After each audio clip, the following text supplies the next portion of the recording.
Yo. What's good, everybody? We back with another one. This episode 12 of What's His Face, talk about what you call it on the What's the Name podcast. Yeah, I'm one of your hosts, Kelvin Jr. Don't forget the Junior. I'm always here with your boy Larry, the Wavy Fellow, here to tell you shit. Hello. Hi. Hey, ma'am. And we are back with another episode. Back with another doozy of an episode. We're gonna have some interesting conversations today. As usual, Tre Mr InFocus Himself. If you could see us, then that means you should be able to see him too. Just by seeing us, you see him at TRE_InFocus. Book him. And back again, episode number 2 for him on the podcast with us. Tha Jay Virtuoso, Tha Jay Virtuoso. Round of applause for the production team. Yes, sir. Yes, sir. Team. Well, we back again. We missed some stuff to talk about in the last one, and we back to talk about some stuff we forgot to talk about and skip over. We came back and spun the block. You feel me? Spun the block and then skipped over some stuff that we didn't talk about last time because it's not going to be compelling enough. We want to be able to try to keep as much compelling content as possible. Always. For us and for the people that listen that may be in niche categories. Like, he will talk about dance events. Of course. I will be able to ad lib to that because I was around for quite some time. Did a thing or two. You feel what I'm saying? Yeah. And then other stuff, music, sports, whatever we into is what we into. You know what I'm saying? So we appreciate y'all for tuning in once again. Weekly mental health checkup. I went first last time. I go first. What's up, Larry? Trash. Straight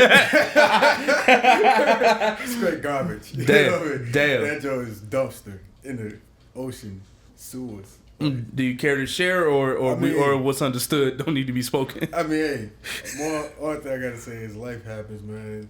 Facts. And it's a shock, but it's like you just grow and you just learn. That's a fact. That's a fact. All you really do. And with those losses, blessings always happen. Always, for a fact. They ain't completely shit and trash. Because if I say that, then I'm not giving my Lord and Savior no credit. So that's true. That's true. So it's not that bad. Things did happen where after an event, everything just went downhill. Yeah. Relationship problems, car problems, financial problems, cousin and chat problems. That's the worst. That is the worst. Like, that is a big issue. So it's like a lot of things came into play, but I know it's gonna get better. I'm just getting through the storm right now. All right. So, what you had, a D+? C-? I mean, if we doing this new grade, this new high school grade, B-? I'm still passing. But I say it's like a C-. You know, all right, word. A 70. Word. For the old folks. Well, I ain't. It wasn't too much. Wasn't too many events. I really just been working.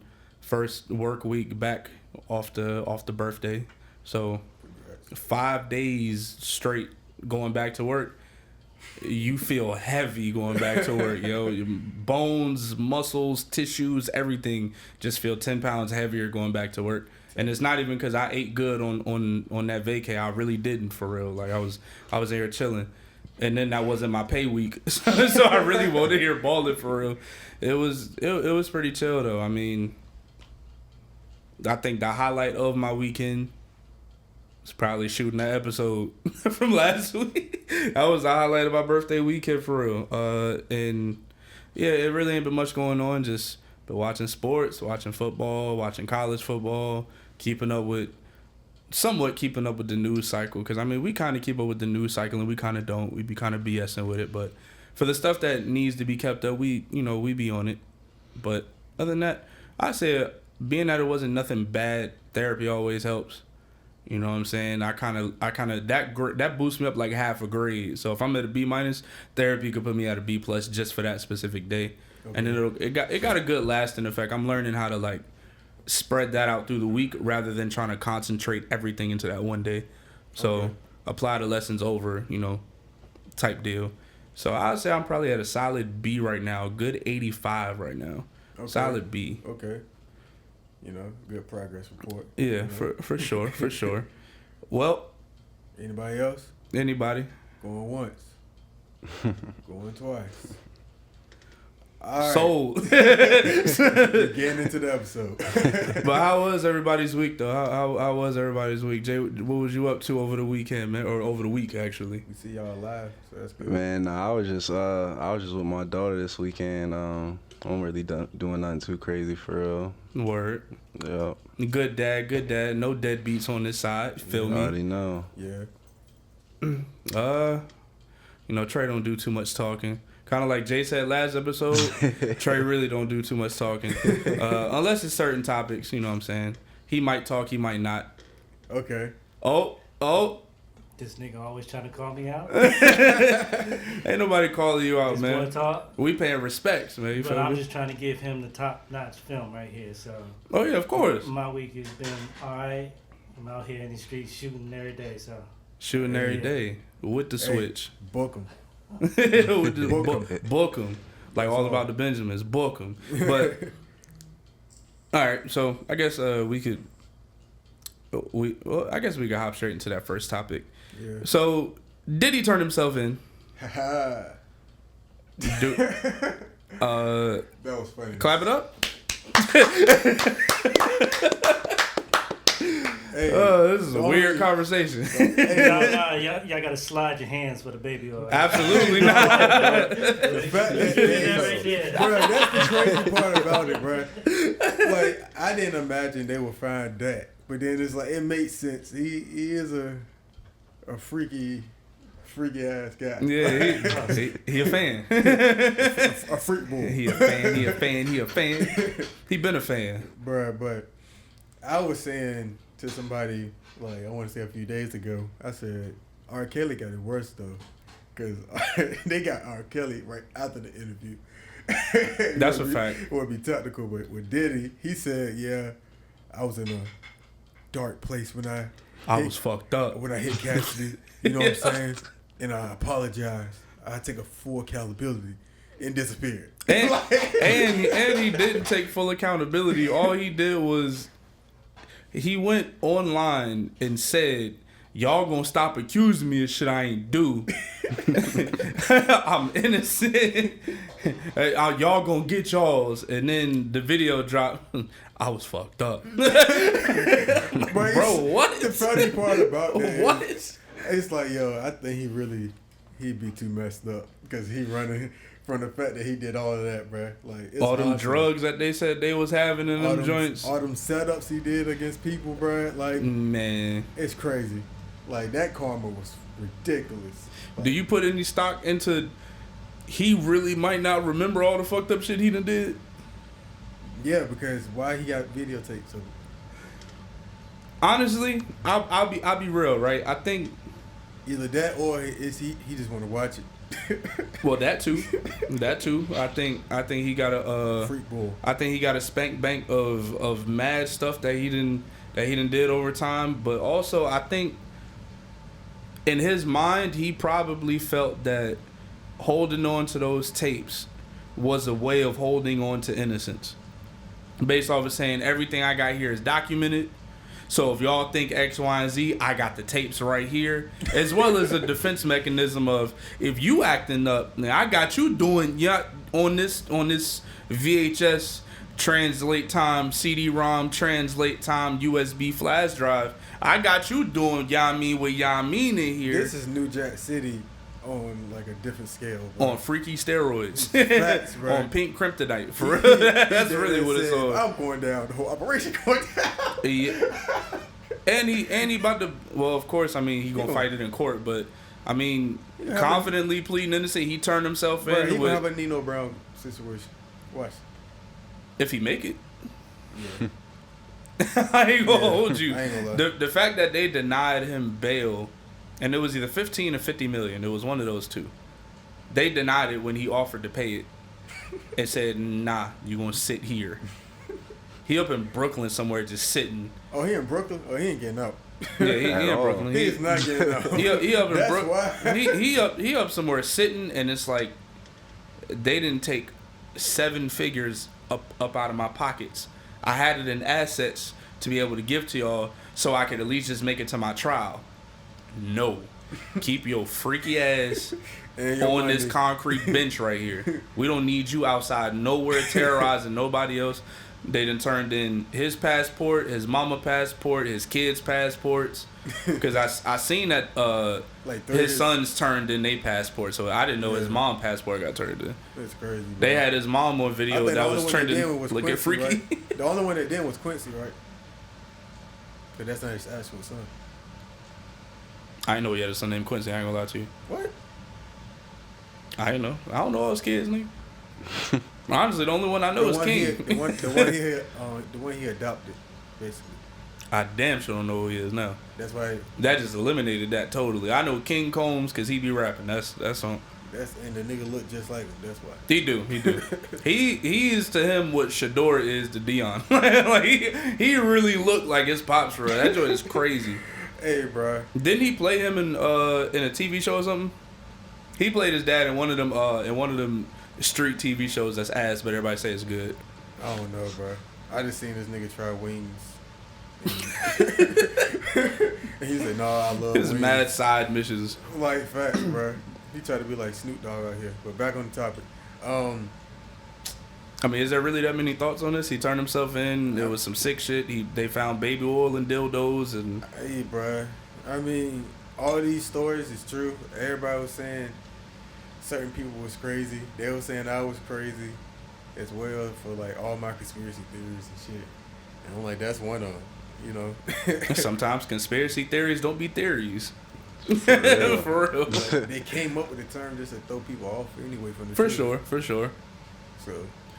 And hey, then, man. you got some people who do make those educated guesses, and then you got some people who be wildin'. Because you got to watch at the pattern of that shit, too. Because for me, I was like, how did Biggie pass away? And I looked into it, looked at some documentaries, looked at the actual movie of it, and I was just like, Biggie car didn't make it, though? That was a setup, bro. Because ain't no way. Because I'm looking at it from a point of view of how I drive and how they was actually driving. And we was going at the same speed. I'm like, you could have made that yellow light, bro. At the end of the day.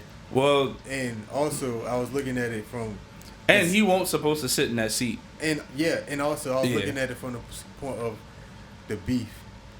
I was like, all right, Tupac passed away, so I knew that somebody was going to get Biggie, but I didn't think it was going to be on the scale of one of the two that was like the managers of Biggie or Tupac for let alone them corresponding with getting them out of here together. You know what I'm saying? It threw me off when I found that out. The funniest conspiracy theory that I heard that seems to be coming true day by day is that Diddy was the actual villain and Suge Knight was the anti-hero. Like, Suge Knight was low-key, like, trying to save lives for real, and he got drawn as the villain because of Death Row. He ain't do that shit to Eazy-E. Yeah, we get silent. We got so quiet in here. You said ain't do that to Eazy-E. I mean... It got so quiet in here. But because I'm trying to figure out what you mean do that to Eazy-E. I'm trying to figure out what you mean. Like, you seen NWA, right? Well, I say Jerry Heller was the one that did that to all of them. No, I'm saying like the whole how Eazy died, bro. Oh well, I never looked that much into it. And should not even snitched on himself on Jimmy Kimmel's. He definitely did do that. Like, put me on. What happened? What did he say? He basically said it's this way you can kill somebody. It's a slow way. You like find somebody with AIDS, get in a needle, you stick it with them. Yeah, I know you heard that. He said, you know, the Eazy-E way. He definitely said that. Find a girl, and hacha. I mean, people still like, oddly enough, doing that today, which is crazy. I mean, probably in like main states and cities. Even with the prep medication and stuff, people still outside wilding. Yeah. But I mean, yeah. And okay, well, since we on that, okay, we could spend a few minutes here.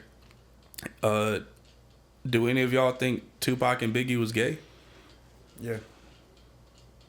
Because there was a weird wave of being gay, like being gangsta in the 90s. Yeah, Facts. I say this because, like, look at, like, especially Biggie lyrics. He told himself a lot. Yeah, he had a couple. A few. I'm not playing them, I'm but not he had a gonna say couple. it, but we know what we're talking about. There was one that everyone knows about, and then there was like a couple that not There was another too one many. on, I think it was on Warning. He said something sus. And he said something on, Me and my bitch. yeah, that one too. And it was another one that sounded like a Cali beat. He said something I weird mean, on.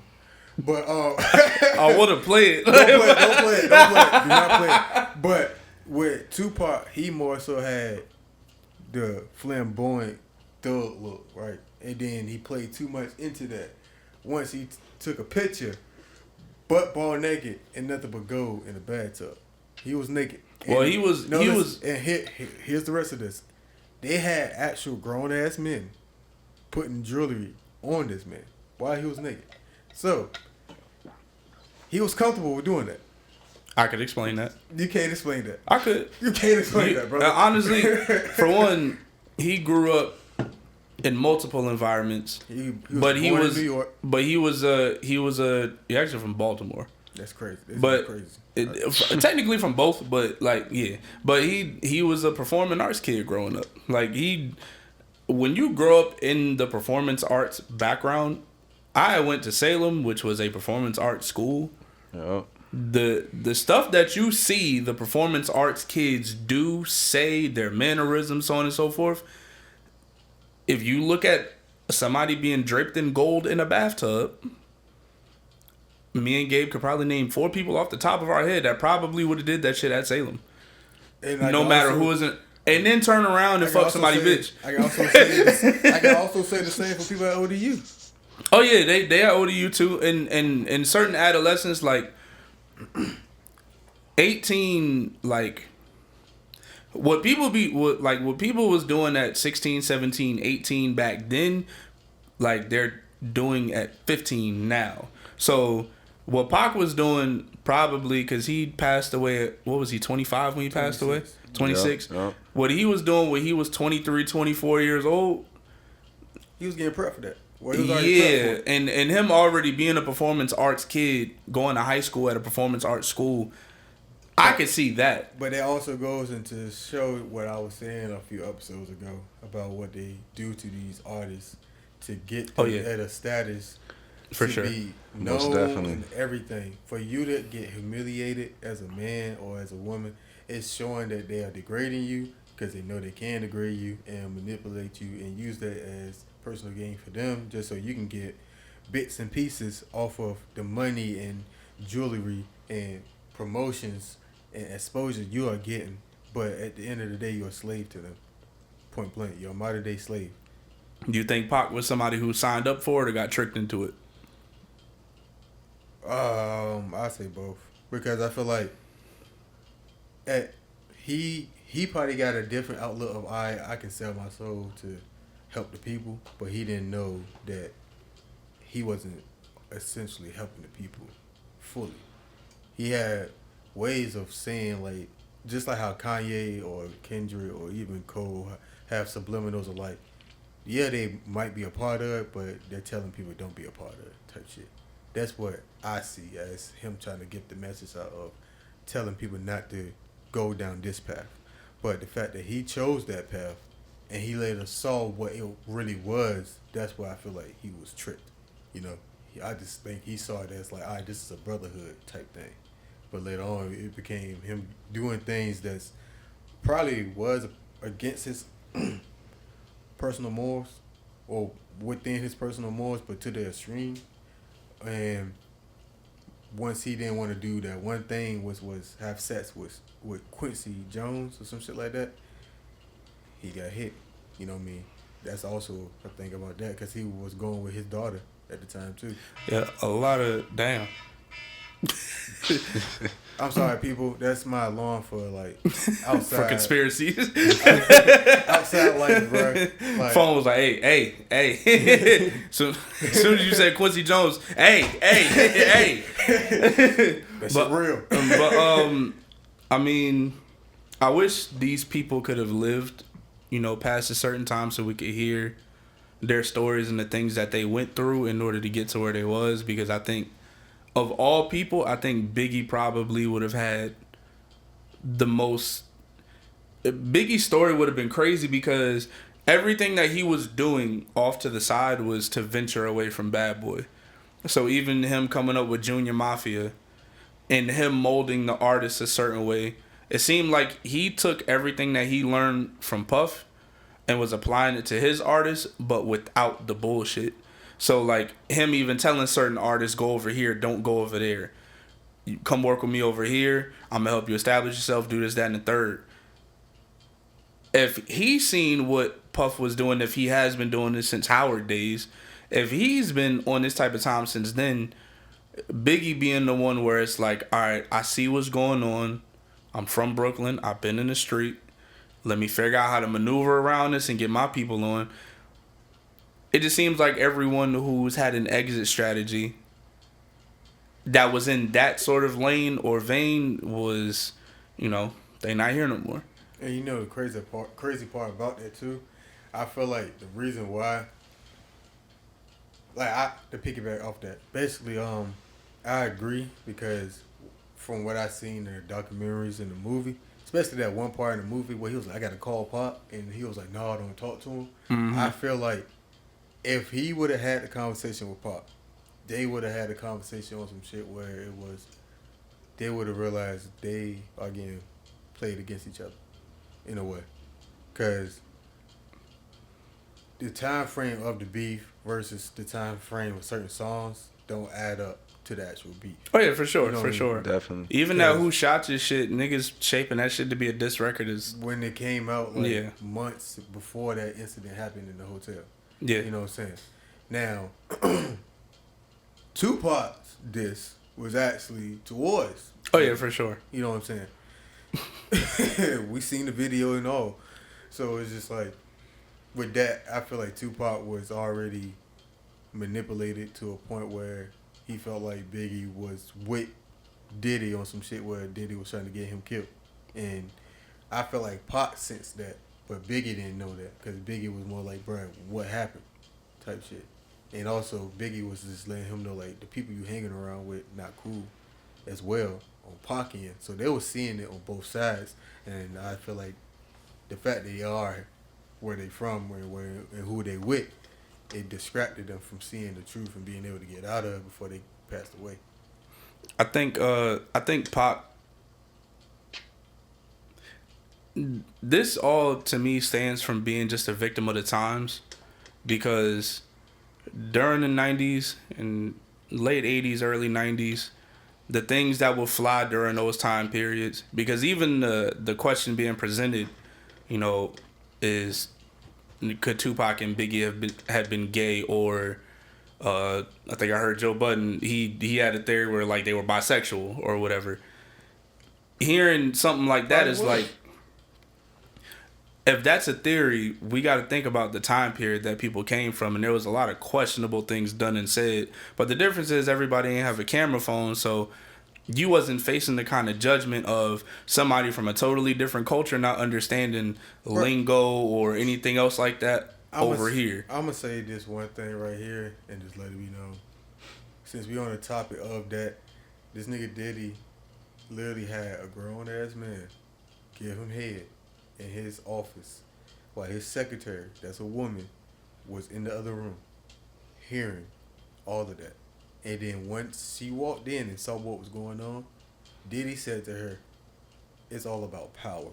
If I can make a grown-ass man suck my dick for a deal, I can make the world do anything. And look at the circumstances that this man is in now. And look at the things that happened before that even happened. That happened in the early 2000s. Imagine what this nigga was doing in the 90s. Oh yeah, he was wilding. If you hear these people talk from the 90s and when they were in their 30s and late 20s in the 90s, when you hear how they talk, I mean, bro, one of the hardest punchlines in the 90s was, yo, I got a nigga in jail that'll fuck you. Like that was one of the hardest lines for rappers to use to show how street they was in the 90s.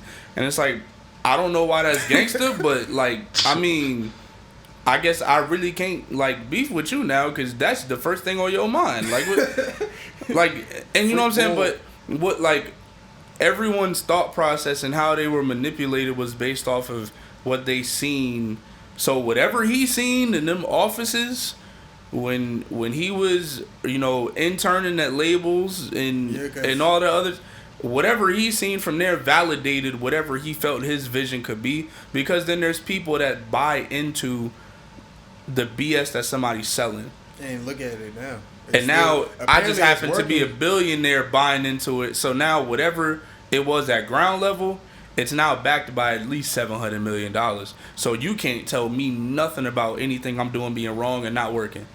I mean, because I've been wilding for 40 years. Hey. And 30 to 40 years. Because if you saw that picture that everybody saw that picture that was posted with him and like 4 other people in it. Like it was him, J-Lo, Aaliyah. Oh, was it Aaliyah? Aaliyah was in that joint too. It was him, J-Lo, Aaliyah, and it was somebody behind her. It was a dude behind her, and it was a 5th person like off to the side. I knew somebody. They was all laid in the bed together. Yes. Yeah. And yeah. And like it's funny because y'all remember it's a that big ass bed. Y'all remember that one Kanye West song where he had the I know what you're talking about. Yeah, he had like the thumbnail for it, or like the cover art for it to be like everybody in the bed. He started scrolling. It had Taylor Swift. It had like the deep fake faces of mad female celebrities with him in bed. And it also had it was weird because it also had Chris Brown in that joint too, which was weird. But imagery. And yeah, I remember it had Rihanna in it too. So I'm just like, the fact that Kanye West did that in this picture was probably in like late 90s. Trying to tell somebody something. Yeah, it's like it's showing that like it's still going on and it's been going on. And Kanye had been speaking up about stuff mentioning Diddy for a while. The only person who speak more about Diddy in that vein is 50. He the only person who been trying to let everybody know for a minute what Diddy been on. Bruh, hey look. And it's always hilarious, no matter how many times he do it. The first encounter I heard 50 Cent talk about Diddy was when he was like, yeah, I tried to go to Diddy to get a record label, but he took me down because I had a gun. And then I also heard a second one where he was like, and Diddy tried to take him shopping. Yeah. I was like, bruh, no. I gotta take you shopping, man. It's like what am I, bitch? And then when they asked Diddy why he said it, he's like, I thought he needed new clothes. I'm like, that answer was suspect as a bitch. Who says that to a grown man? Diddy. I mean, this is somebody who literally spent his career dressing and molding images of grown ass men. Disclaimer: if you are gay, bi, or anything, it's nothing wrong. But when you are on the degree of Diddy, you have put yourself at a psycho level. You are a freak bull. You are somebody that deserves to go to jail because you want to go to jail because that's what they do in jail. Matter of fact, not jail, prison, my nigga. They will love you as a mascot. Well, all right. So let's progress the conversation. I am annoyed at the gay part of it being the most highlighted part of it when there's real crimes. Because there's real crimes about it. Like it's sex work, drugs, all of that. and sex work is more accepted now because you got the OnlyFans models, you got strippers. Stripping everywhere ain't legal or ain't illegal. The forced part of it, yes. That's so what I'm saying. we talking about possible molestation. We talking about rape. We're basically anything lacking consent. We talking about arson. Excuse me. We like sex trafficking, just coercion, mental, physical, right, and abuse. When you think about all of those things that he could get charged with and do real time for, it do get a little weird. Low key racketeering too. Racketeering was one of the main charges. Got hit with the RICO. So when you think about all of that shit, right, and you think about the thing that's trending is who he was fucking, it's weird. Like it's weird that the fascination, racketeering, and everything that comes with that. Niggas was trying to be on Thug case about what could have been going on in Atlanta. People saying, you know, victims are victims and who they get affected by it. But when it comes to over here, there's mad people speaking up saying shit. And the only thing that seems to be trending for the majority of people, not everybody, but for the majority of people, is the baby oil and the dildos and all of the other shit that people are going to make their memes about. Because you got to also think, what was he doing to those people with those objects? Because he was torturing those people too, though. And that's why I feel like that ain't in people's minds when they be reposting them joints. I mean, but everyone immediately started picking on Meek when them joints started getting posted, bro. He got the worst of it, bro. And it's like, bro, if Meek is gay, if he is, so bro, what? But it is just like, don't. My thing is what I said a few episodes ago. Other than him coming out and saying he not gay repetitively and then coming, that'd be crazy. If you are, be that, but just don't have a facade, a fake image of who you are, bro. Because then there's people that actually look up to you. They actually did some gangster shit because they listened to your music, thinking you gangster. But once they find out you gangsterlicious, I was just about to say that. Once they find out you gangsterlicious, once they find out what Thug and Love really means, like you look like Riley in the episode, hurt because you confused, bro. And you have every right to be confused because you looked up to somebody that was confused as well. and mind you, being closeted is totally different than what we talking about.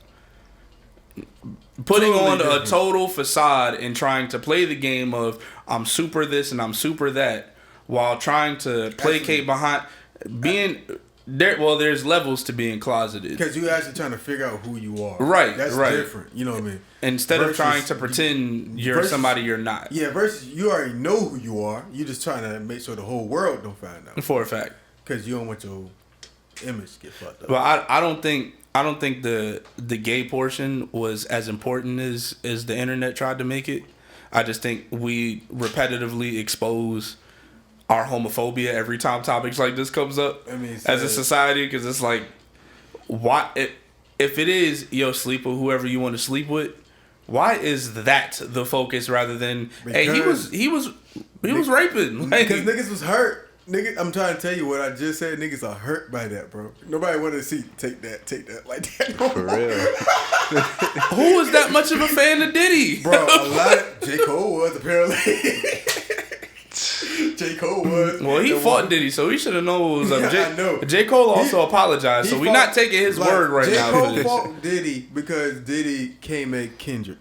We're not going to excuse that either. But the whole thing about that is a lot of people looked up to Diddy, just like a lot of people looked up to R. Kelly. They believe they could actually fly, my nigga. Like, that hurt them when they found out their favorite person that was singing all these sexual songs was actually... R. Kelly was different. No, it's the same boat, because he hung with Diddy. No, R. Kelly was different because everyone had opened him after the tape dropped. Everyone saw him piss on a 13, 14, 15-year-old girl. Excuse that, though. And everyone still believed they could fly. Everyone still stepped in the name of love. It wasn't until 4 years ago. And said he was innocent. I could say he was guilty through all of that, and I'm going to still play Step in the Name of Love. I don't care. But he was still guilty. I'm never listening to Age Ain't Nothing But a Number.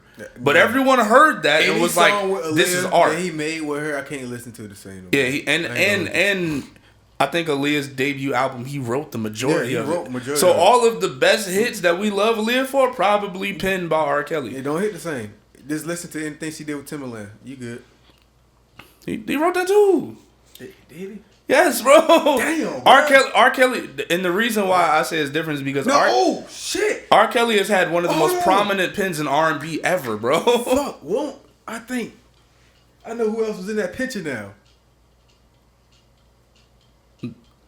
You said the name. I'm trying to looking at me because it's like, I can't read your mind on this one. What was Jay-Z man's before they had a fall up? Oh, Dame? Yeah, I think Dame was in that joke too. Oh, yeah, because Dame was dating Aaliyah. Yeah, Dame was in that joke, bro. That makes sense. Okay, that makes sense. I was like, God, That makes sense. the image just came to my head now. I was like, Dame was in that joke too. Yeah, 90s was wild because Dame, again, was dating Aaliyah. And she was 16. You know what I'm saying? Like, this is just what was going on. I think Jay-Z met Beyonce when she was 16, waited for, like, what, 4 to 5 years until she got with age to date her. Predator. But we ain't gonna talk about that. No, I wasn't 5. He waited years until Predator. she was ready. Predator. But again, that's today's Predator. Still a Janet Predator. Jackson and Magic Johnson showed a picture of them kissing. He was 24, she was 16. There was literally a point in time where if you were a certain age, Predator. your sure. peoples would look at you and say, It's yo, still you need a to go Predator, get you bro. a nice young girl and settle down. And there were parents literally taking their 16-year-old girls, introducing them to this 21, 22-year-old man Enablers. and getting them to marry them. Enablers. But I'm saying the people at the time, I'm not going to call Magic Johnson a predator because of that. It's still a Predator. It's when you know better and you don't do better. That's still Predator tendency. Still. Tennessee's cool. But I'm not finna immediately just. But I'm saying I'll be honest, like that's what the information we have today, though. And that's just based on what they, train us to be. You see all these movies, girls in high school. I want to date a college boy. Years. But Years. In the 80s, 90s, Yeah, and so on and so that forth. shit's We still call them going on predators now. now because it's cancel culture. No, I'm saying I'm calling for what it is. I'm not even fucking But cancel culture still. shit, bro. Like I got a sister, bro. I got sisters too. And it's like, yo, I had my sister. I ain't gonna put. But my sisters went to school with. You feel me? People that was 16 years old, literally fucking on dudes that was in college, and that was what they wanted to do. It's even like, bro. It's even with the high school rule. It's still like on the borderline level of creep, bro. Like dating like a senior messing with a freshman in high school is like it's still on the Where you creep. meet them at? But again, Still right? creep. Like, See, I understand you find out late and it's like, oh damn, you stop fucking with it still. it ain't no finding out late. If we going back to the time, right? It's still fucked up at the Bro. end of the day. I'm calling it what it is. Bro, Most keeping it definitely. a bean, there's people who are seniors in school and people who are freshmen in school. Freshmen will literally pursue the senior. If you a dude dating a senior chick, you was that nigga. I was a fucking 6th grader dating an 8th grader. I was 11 dating a 16-year-old. Was she a predator? Technically. Did you look at her like a predator or was that your baby? At that time, I was happy, my nigga. Then nigga, bro, But this is the thing of I like, was also 11, nigga. but this is also the thing I'm of 26 now. But That was we 15 years ago. again knowing better later, we can't keep forcing victimhood on other people. If they not a victim and they not claiming to be a victim, nor do they look at themselves like a victim. Don't put them as a victim. Don't I understand now that, but now I'm saying the if we people want to that went after them, if we bro. want to That's try what to I'm saying. identify suspect and suspect behavior, I'm saying like the niggas that is like known, like it's like niggas that is 40 years old. let's just be clear. Dated I'm not 19 trying to clean up R. Kelly history. I don't. We didn't get Niggas- here because of it's that at all. It's niggas that are 40 years old going after 19-year-olds, bro. Yeah, Based off what you're saying, it's technically legal. but it's legal, but it's still predatory. I agree. That's weird That's behavior. what I'm saying. Like it's weird. At the end of the day, it's weird. So you look at 40 and 19 the same as 25 and 18? that's still kind of. It's like. But that's what this generation still weird, is bro. pushing for, though. But Like, I that's the girls get- themselves. 'cause I get that. I understand that's their preference, but it's still. girls and stuff are getting implants and braces. That's all I see. But you also that's also everybody at that age running from something or trying to get something that they don't have. And I'm not about to get into it on a deeper level because that's not the topic we are on today. But I'm just saying we already know what that stems from, and we're not going to excuse it, but we understand it. And they up to them at that time. They understand. They make their mistakes. They live their life going. Okay, but the people that going after these young women and men are creeps. Point blank. Let's draw a line in the sand, Diddy's right? a creep. All right? Yes, that is true. Diddy's not a creep. He's a criminal. Criminal, let's pedophile, draw the line in the kingpin, sand all of though. that shit. Let's not we have people who are suspects and we have people who are victims. So we could draw the line in the sand between there, right? Yes. Just because someone is not a victim don't make the other person not a suspect. I feel like that's what you're saying. Yeah, it's like that's what I you're saying. understand it's consensual hate, but like activity and behavior. But you would like to point out the age suspect behavior even if this person is not a victim. Yeah, because it's weird. You know what I mean? It's weird to you. It's weird in general. So if somebody's a sophomore in college and they're dating a senior in high school, that's weird. So look, I'm gonna help KJ out. Come on now, no. Let him talk. You saw that. Let me explain to him. So the girl I met in my workplace, it's a 6-year gap. Okay. Now take that back to when we met. It's 22 and 28, right? Hey Jay, that looks good. Turn now. his mic now a little take bit. It back. I will look bad, right? Yeah. So. But in a sense, was you trying to pursue her then? No. Okay, so it just happened. In the sense of at that time period, listen, that should be good. Yeah, that's still adulthood. Like everybody's in an adult race. That's different. I'm speaking on the sense of niggas is not even 20 or fully in their 20s, and a nigga that's like 40 trying to mess with a 19-year-old or 20-year-old. That age gap is different. Even with the 6 to 7 age gap is crazy. All right, you know what I'm finna do? I'm finna turn this shit up. We bleeping this shit out. So I'm glad I got the microphone in front of my face. How you look at EC? he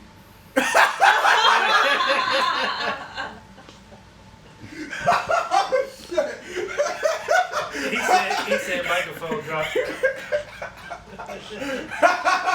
Hey yo, hey, I stay consistent on what I said. It's still weird, even if it's consensual, Myers.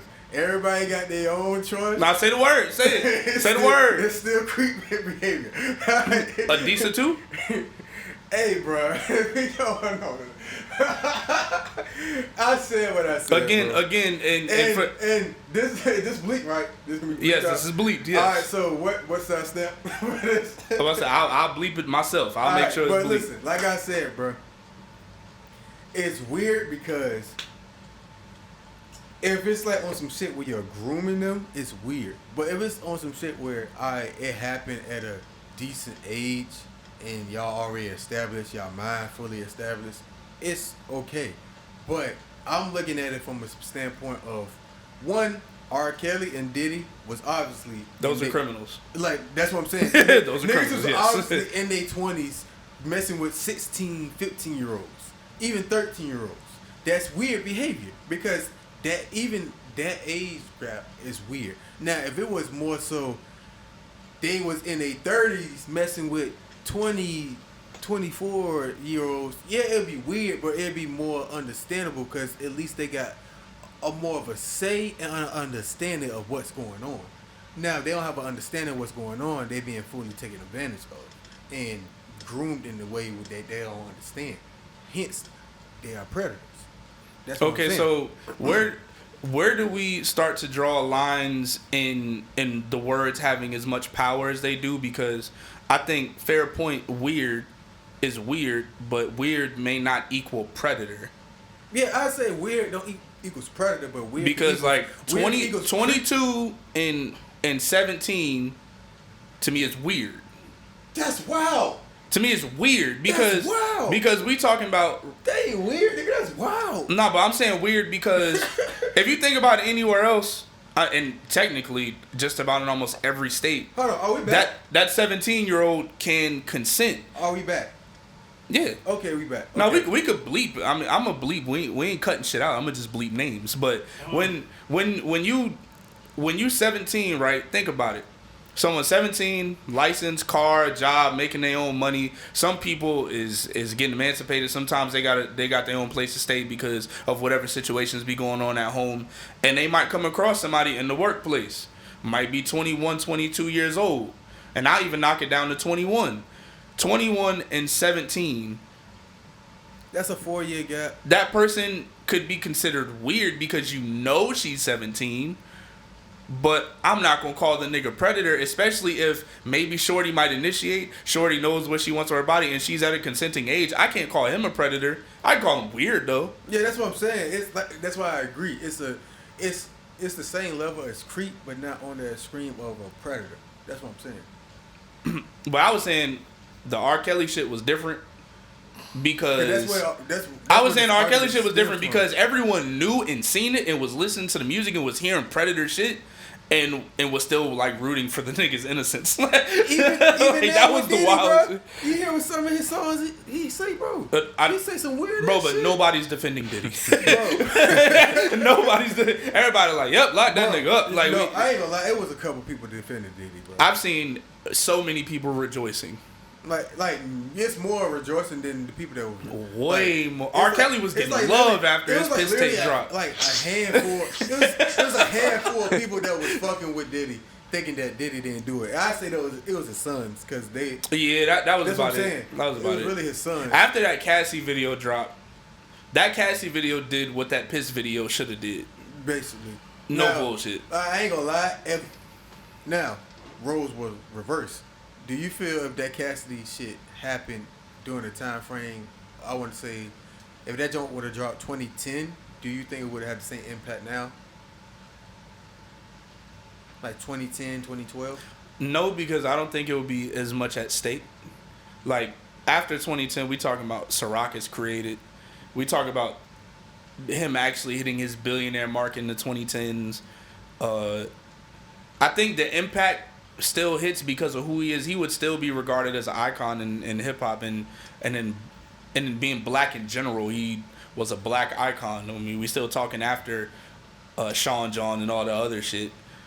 I don't think it would have today's effect because, again, once you add social networks and social media and how everyone no longer feels the need to go outside anymore because outside is in their phone, like, everyone is prosecuting him now, which I don't know why we haven't learned by now that trying somebody in a court of public opinion is how everyone walks. But whatever. Everyone, the way it impacts him now, I mean, what happened with Chris Brown is still affecting him to this day. So I feel like, well, I guess with the video with Cassie, maybe it affects him in the way that it affected Chris.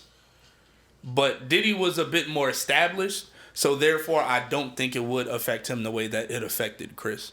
Because even with the understanding of, you know, him and Rihanna made up, him and Rihanna are still friends, and even the, you know, it coming out that Rihanna actually initiated aggression and was doing wild shit, and then they ended up getting into a fight instead of him just pulling over and beating the shit out of her. And like, that also stemmed from, he found out that he got herpes from her that same night. Well, I don't know about that, and I'm not going to confirm or deny it, but the fact that the fight started over a text message, the whole fight started over a text message, and then they ended up in them engaging in a fight. Yeah, even Chris says himself, he knows not to put his hands on a woman, especially in that vein. You don't ever do that to no woman. Yeah. But even still, that whole situation and them being kids at the time, like, 18 is technically legal. You are not really an adult when you turn 18 years old. Let alone, I ain't gonna hold you, even when you turn 21, you still young. Like, yeah. you still, older people call you a baby for a reason. Like, the difference between 17 and 18 is 60 seconds. That's literally it. You don't just get wise because a number pop up at the end of the 1 or it changed to a 2 and a 0. You don't just get wise because the number changed. You get wise due to experiences. And those people have been in the industry since they were teenagers, like true kid teenagers. Chris being 15, 16 years old. So they're growing up in front of everyone's eyes. So he also has to go through reprimanding and getting crucified in front of everyone and reprimanded in front of everyone. It's a bit different. And Diddy has had the grace of growing up around the industry, seeing the industry for what it is. Fucking artists. Yeah. Being able to play Geppetto. Yeah. With you know, a bunch of different pieces in the industry and not even having to be in the forefront. Usher, Justin Bieber. Those are just the famous two. We don't know about the other ones. I do think whatever's coming, if Justin Bieber has something coming out, I think Justin Bieber is gonna have a story like similar to Drake Bell in that Nickelodeon documentary. I think Justin Bieber might have probably gotten the worst of it out of a lot of people. Because, like, bro, Usher top 5, because I don't know if y'all see, he cleaned his whole Twitter and deleted all his posts and shit, like over 1,000 tweets or whatever. He deleted all of them shits after the arrest. I don't know if it has anything to do with anything because everyone thought the CEO stepping down had everything to do with the Diddy thing with the record labels and shit. Bro. I'm 50-50 on that, but Listen to yeah. I ain't gonna hold you. I feel like we've been on this topic too long, but I'm gonna just say this. Diddy did an interview when it was him and Usher and Kevin Hart.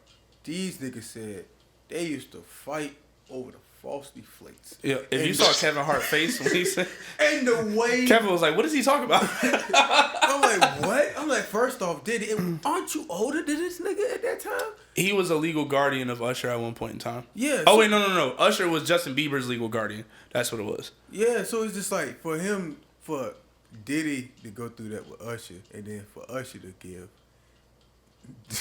Justin Bieber the same shit by letting him go to Diddy for whatever that shit is. 7M. Basically, bro. 7M. And it's like, bro, that's so fucked up to those people, bro. Like, now they living that life and they gotta keep their mouth shut because they on them tapes. Yeah. And them being on those tapes is gonna be a fine line between you being able to claim that you're a victim versus you being a part. Like, another CEO saying that I didn't know what was going on and I got drugged, they not believing that nigga. Respectfully. Now, if it's an artist, they gonna believe the artist. But if it's CEO, accountant, secretary, whatever, even a manager, they not believing none of them at all. If Jimmy Iovine was in them, they're not believing Jimmy Iovine was a victim at all. Because like he did a post where he named a lot of people. Like he was calling a lot of people names. Well, he was like holding, I think his like daughter or some shit or his granddaughter or some shit, and he named like Kevin Hart, Jay-Z, Justin Bieber, Travis Scott, Drake, all them niggas. He named a lot of people. If y'all niggas don't contact me, you're going down, basically. He was giving niggas a hint. Like I said, he might go down like Nino Brown. He might. I hope he make it to trial. Because I think he should get tried in the court of law. And I think if he's guilty of those crimes, he should go to jail. That's all I'm gonna say. Hey man, because we've seen this happen before. What goes around comes around, bro. Like what happens in the dark comes in the light, and even with my like situations in my relationships, I didn't have moments where we got into it to the point where you think we beating the shit out of each other, or I'm actually hitting her. When all actuality, I'm restraining her, and she trying her hardest not to hit me. And it's just like, I understand the whole Chris Brown situation. It's like niggas being kids. Be careful now. No, I'm not saying. You said be careful like I don't know my words. You making it worse. Let me finish. I'm a grown ass man. Nigga, y'all be doing that to me too. Shut up. It's a podcast, nigga. But like at the end of the day, it's just like, yo, niggas make mistakes. But that mistake that niggas like Diddy's doing, that's not a mistake. That's not a mistake. That's a choice. That's a crime. That's basically what I'm saying. That's a choice. That's a crime. Like that's not no heat of the moment. That's you fiending. Dun, dun. You That's fiending it. for that. You wanting that rush, that adrenaline rush from all of that, seeing that, doing that constantly. That's bro. The constantly is the sick part. Yes. Very fucking sick. Like the fact that he got. Lastly, the fact that it was like over 1,000 bottles of baby oil. Yeah. It's weird. Now that's weird. You know what's even more weird? Trey and Gabe can attest to how weird this is. We talking about terabytes worth of footage. Wow. Wow, we talking terabytes worth of footage. And mind you, if we all remember production, basically. If we all remember, you know, back during those times where niggas was recording with camcorders, the footage usually rendered out to probably about 600 to 700 megabytes. Most definitely. 1.2 gigs for much, longer productions. So for you to add up a terabyte plus multiple terabytes with over a decade's worth of footage. Like I said, he got 3 movie productions, bro. More than that. On companies, bro. That's what I'm bro, saying. we talking about Paramount. Yeah. Bro, he got a subscription service of freaky ass videos, man. cartoons and all that. With Tom Cruise 8K, 6 cameras. With Meet the Grams playing in the back. Dun, dun, dun, dun, dun. But lock that nigga up and keep him in there. Don't let nobody take him out. You're going to jail. Let him suffer in there. Free my boy Tory. Yeah, let Tory out, man. I'm not finna get the all against me. I'm straight. Hey, y'all got it. Tory innocent, bro. No, he not. Even if he's guilty, there's much greater charges. I'm not saying he guilty. Did y'all see the charges? That nigga's guilty. He ain't shoot her, but he's guilty. Like that's what I'm saying. The charges was never shooting her. But that's what I'm saying. That nigga's guilty. He mainly that nigga wanted to be Mission Impossible and grab the gun and empty it in the air. It's so stupid ass. That's dumb. Go back to Canada, bro. No, that's dumb. You should just threw the gun in the sewer, bro. They should have shipped him back to Canada. But getting him the charge of shooting somebody is stupid, though. No, it's not. He didn't shoot nobody. Bro, if you shoot in the air, the bullets come back down. A mile away. Bro,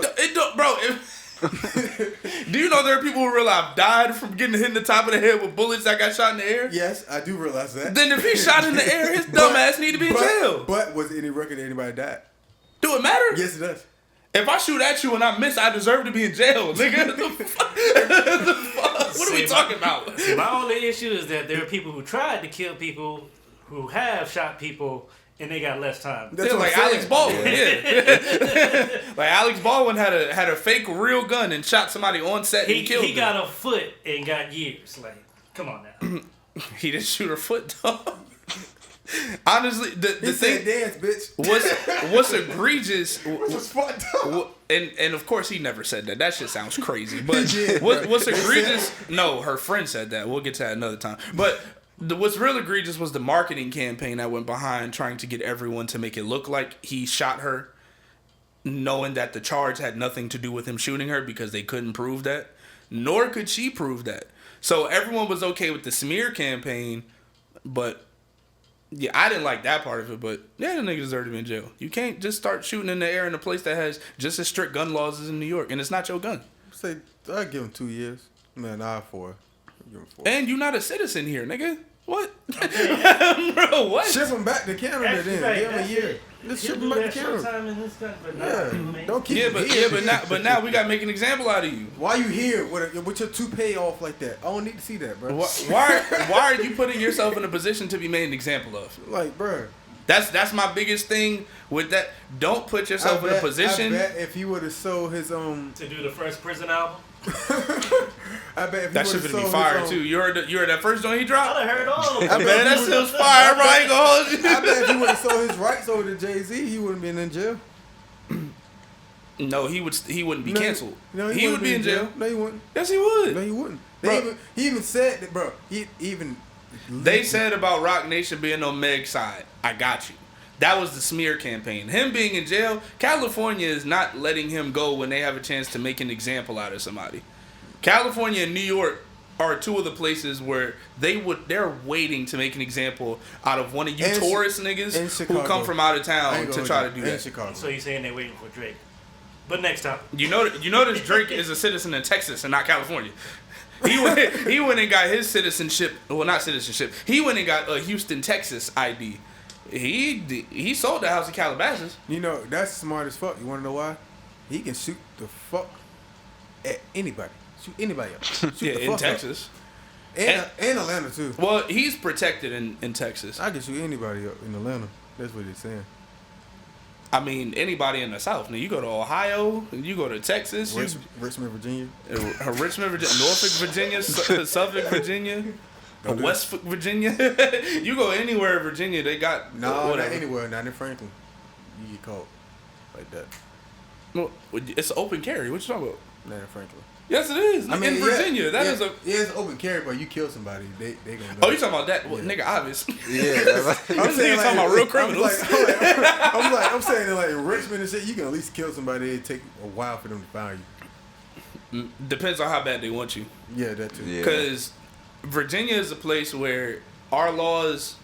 It's a common. Whenever you come here, everyone emphasizes whatever crime you would commit at home. Don't do that shit if you come here. Cause you're not going home no time soon. At all. You think you finna do a day and get... No, we gonna hold you for the weekend when we find out you're not from here. Cause we need to make an example out of you thinking you could come in town and do whatever the fuck you want. Then we gonna hold you for a week. Right. Cause now you gotta wait to see a judge. Damn, just so happened it's a holiday, so now the judge ain't coming back until the next day. Oh wait, we jam packed. Judge ain't gonna be able to see you. So today. now you in there for 2 weeks. And depending on the charge, they really don't care. Like, especially if you scamming or... That's federal. Oh yeah, but even if you from here, my cousin is almost finished with a 20-year bid for armed robbery. Armed fucking robbery. And I don't know if assault was added to that, but that was his, I think those were his first charges that he had got, so he won't even a repeat offender.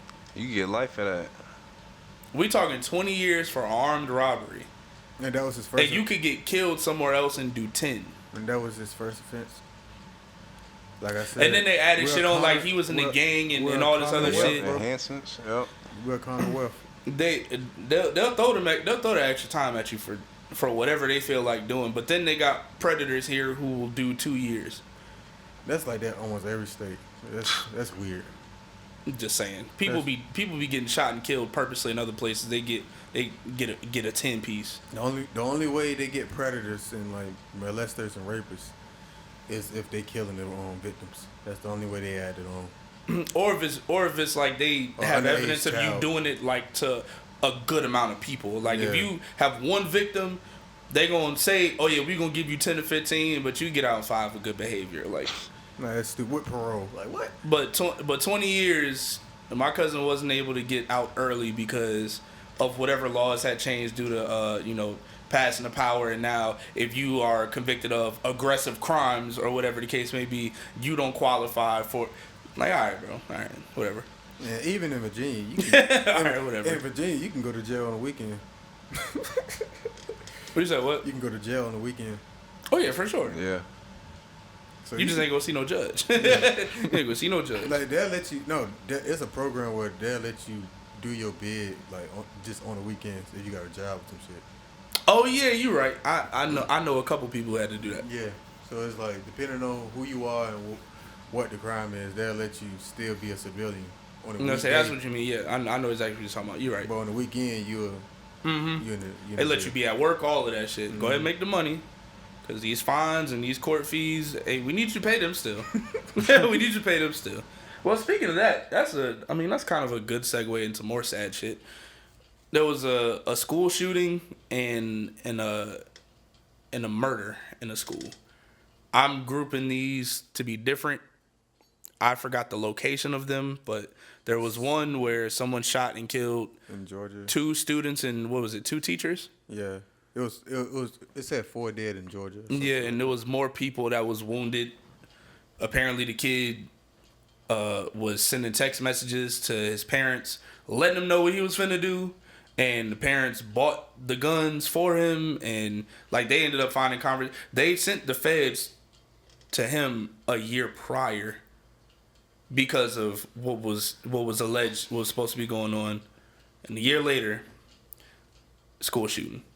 And then there was somebody else who brought a gun to school, had a problem with somebody, and shot that person. I don't equate that to being a school shooting. That's street beef bought into school. I ain't gonna lie. And they're both sick as hell. And also, a couple weeks prior, it was another school shooting in the same spot that it happened. The same state or city that it happened in recently. So, it's weird. Voice cracked. Yeah, but it's weird, cause it's getting worse by the years of these school shootings.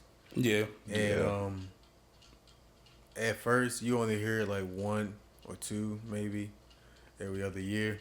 Now you're hearing it back to back. I want to say it's been consistent for the past 5-6 years, honestly. Yeah, 5 years. Definitely. For real. Being in America is very weird with this shit. And it's like, especially when they are living in a state where gun laws are iffy depending on where you are, because you can kill somebody out of self-defense in certain states. That stand your ground law shit. Yeah, and other ones is if they gotta attack you. Like, I mean, stand your ground law, but in other states they can't. Either way, you gotta prove that shit. Yeah, even if they attack you or some shit, you can't kill them, or you have to kill them for it to be a no charge or some shit. So it's just weird. I think that's like that here, where like if somebody break into your house and you shoot them, they gotta be a threat. Yeah, you gotta prove they're if you shoot them, you can't kill them. If you kill them, you still gonna go to jail. You may not do as much time, but you will still get charged with voluntary manslaughter. So yeah, it's all like it's weird because especially on like Georgia, one in Texas. I don't know what be going on in Texas. That's a portal to a different world, just like Florida. I was about to say the same. Just like Florida, I don't know. But it's like I think one was actually in Florida. One was in Florida as well. So it's getting crazy, and I feel like it's in these states and cities that are overpopulated and more exposed to these things because, like you said, one of them was a street beef that was brought into school, and that's the known ones I'm more equivalent to because of hearing it back in the 2000s. A lot of people going to school killing a person because for sure street beef and shit like that. But it's getting out of hand because now it's technology involved. But do you feel like the parents should be held accountable for a lot of these things? I'm like kind of 60-40 on it because America is very much a country where the saying is you give a nigga a rope, he turn into a cowboy. You give him an inch, they take a mile. All of these laws that have been specifically catered to sustain urban areas, to try to police more urban areas than anything, because suburban and rural areas, they don't live by the same rules as urban areas. Clearly. And when you have certain shit happening, like me and you both know people, and we come from two totally different places. Mind you, 45-minute drive, two totally different places. Me and you both know people who grew up in good, comfortable environments, had good parents. You might have been with them on a regular basis and seeing how they was living. Something about them just didn't want that life. And that might have been the same person who'll fuck around and bring a gun to school. And your school at this time, at least for me, ain't got no metal detectors. Like, I think I might have remembered when Salem first got metal detectors. And they didn't have metal detectors when niggas first started going there. I don't know if they had them when you started going there, Jay, but niggas didn't have metal detectors at the front door at first. It evolved to having metal detectors at the front door. You know, Virginia Tech shit happened. Everyone started, like, you saw it kind of start ratcheting down. I say all of that to say, I don't want it to get to a point where everyone feels the need to link every crime that their child does to their parent. That's true. Because of that slippery slope. When there are obvious signs, when I can trace back, your child is having this issue and your child is having that issue, and then I see you bought your child this gun, you for one, obviously going to get charged with it. I'm sorry. Right, like if you see this, then you do deserve to be held accountable just as much as your child. But we all know in here people who was getting tried as adults at 14 and 15 years old, and their parents didn't have nothing to do with it. They were getting tried as adults at 14 and 15 years old, while some of these 16-year-olds are getting sent to juvenile delinquent centers, and they really be killing people. Like, they really be shooting people. So I do think in specified circumstances, the parents should be held liable. I don't feel like this is a field that should broaden past this. Like, if you helping your child sell drugs, your ass need to go to jail. Yes. Ain't no way you can't smell all of that fucking weed in this room over here, in this closet over here. Ain't no way you don't know it's a greenhouse in your fucking house. There's no way. Ain't no way you thought it was mashed potatoes on that plate. Ain't no way you thought it was mashed potatoes on that plate. Ain't no way. Ain't no way you thought he just kept, small bags of flour under his bed. There's no way you thought that. Like, and there's also no way that a lot of parents can keep up. There's no way that you should. There's no reason for a child to have the code to a gun safe. That is weird. When you have an AK-47 or an AR in the crib, if they got a little 22 rifle, because they do have like age restrictions for like certain guns and stuff like that. Like if you 15, you could get this gun because they have that here. You know what I'm saying? Yeah, you can get a rifle.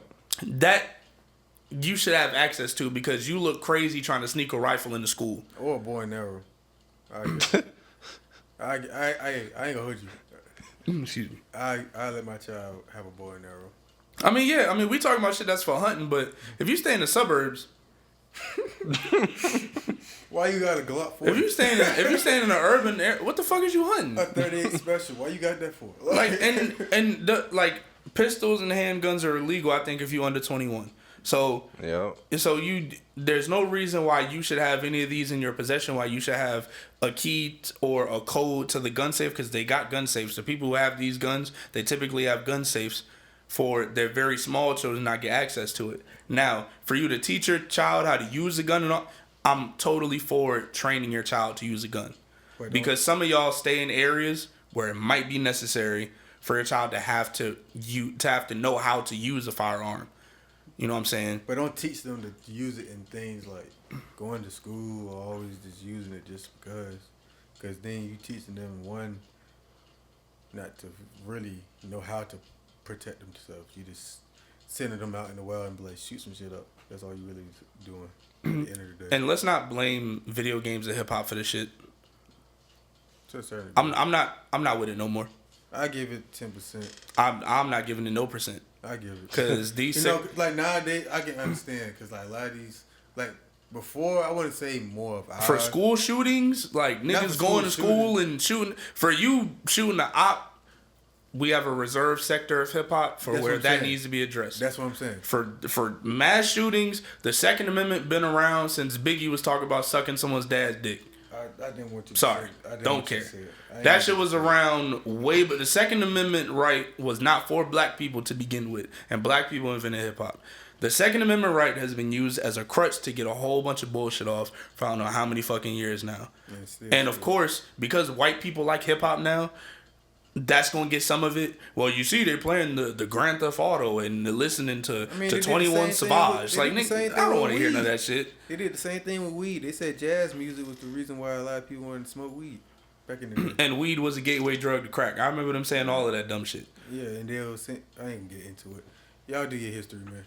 But not long ago, but I want to say all these transition words, bro. I'm out of school, man. These transitional phrases.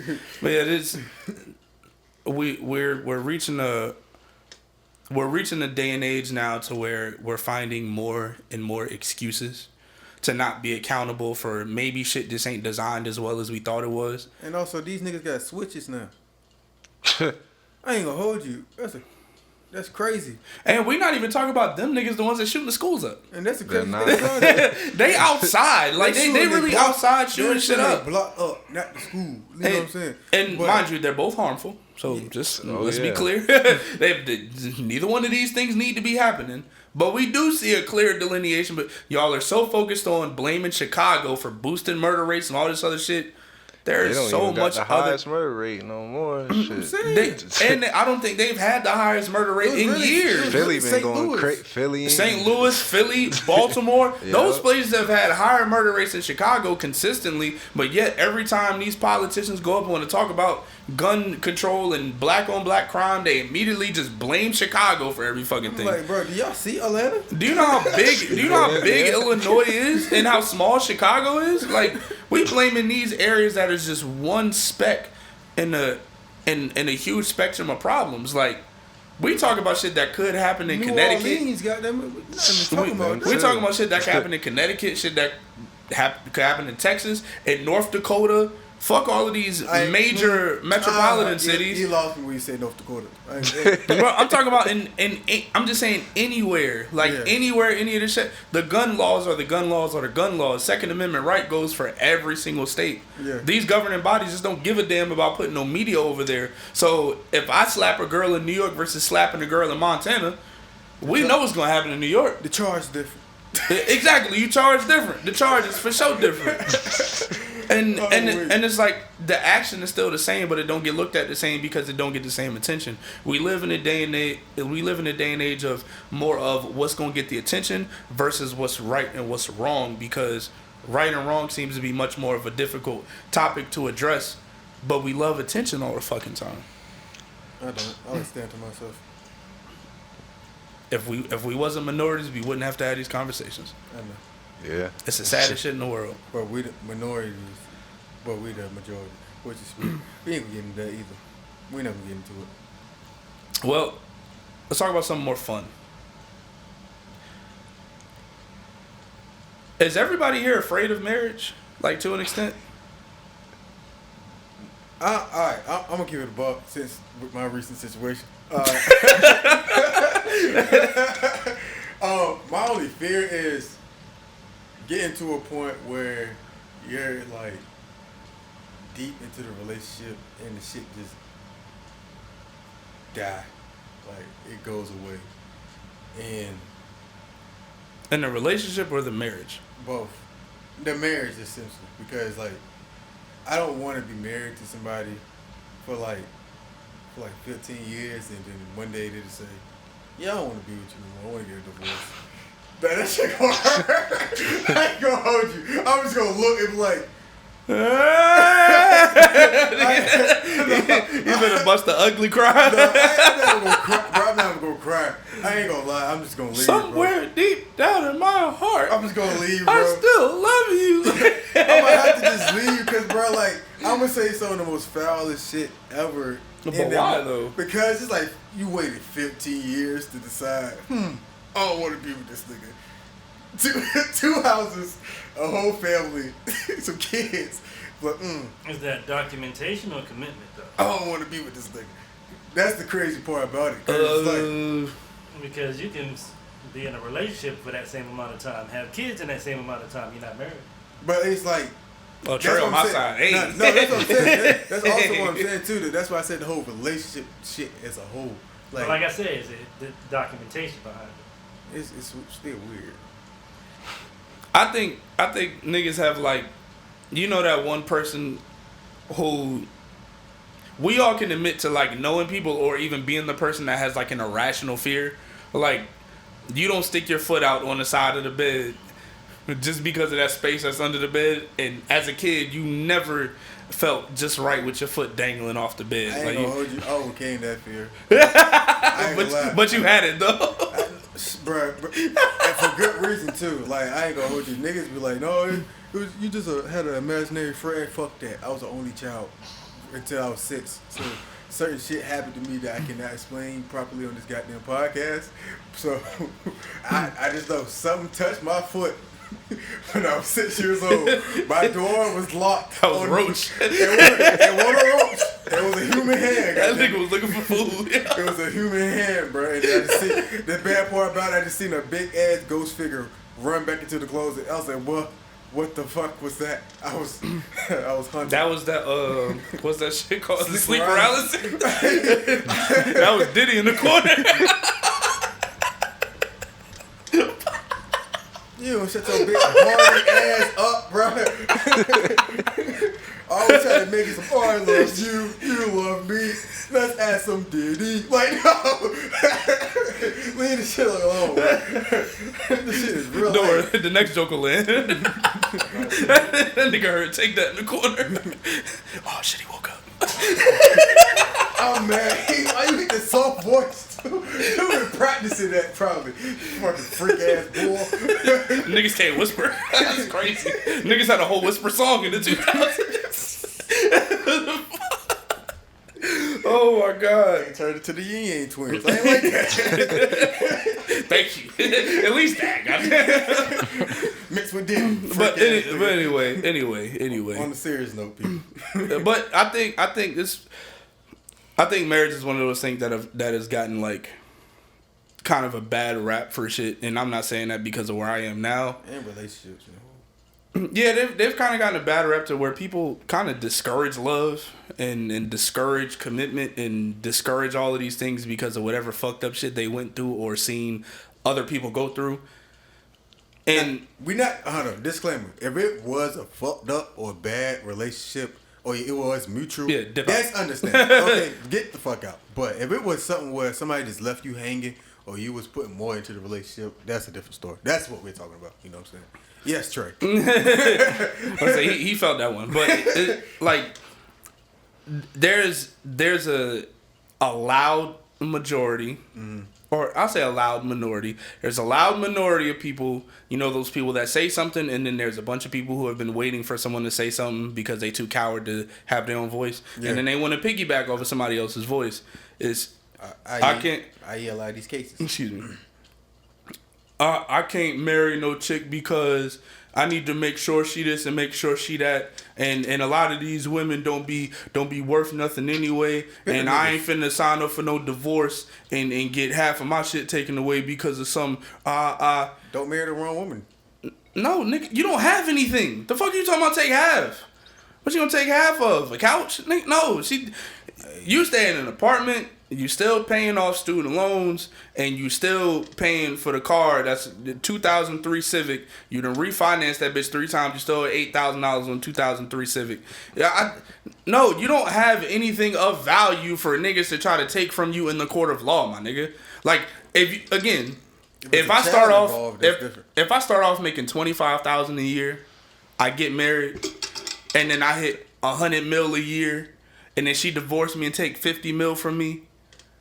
That 50% is 100% more than what I had. Like, I think greed and insecurity is 2 reasons why we look to discourage. Because I do think there's poor levels of like translation between it. Like, the loud minority of women who be, well, if you broke, and they just say like, no, you're homeless, you don't deserve to talk. But like the other people, it's like, I can't keep having this debate and conversation with people who are trying to take up for other people's experiences without actually stepping on the soil. I also just say, if you're trying to rush into a relationship, you don't need to be in a relationship, let alone try to get into a marriage, because you obviously in that development stage of yourself and understanding self. That's what we also fall trapped into. We feel like we meet somebody, and just because we have a bond with them and we was temporarily growing with them, we get blind to that. That is true. And also, once we start seeing the downfall of that, we want to save what we once was at. That ego to try to make it work rather than letting shit take its course. Like, for sure. That's what I'm saying. That's also for sure. I feel like that's the stage of relationships that we more are in with today's society, and also putting that having a standard that is out of this world.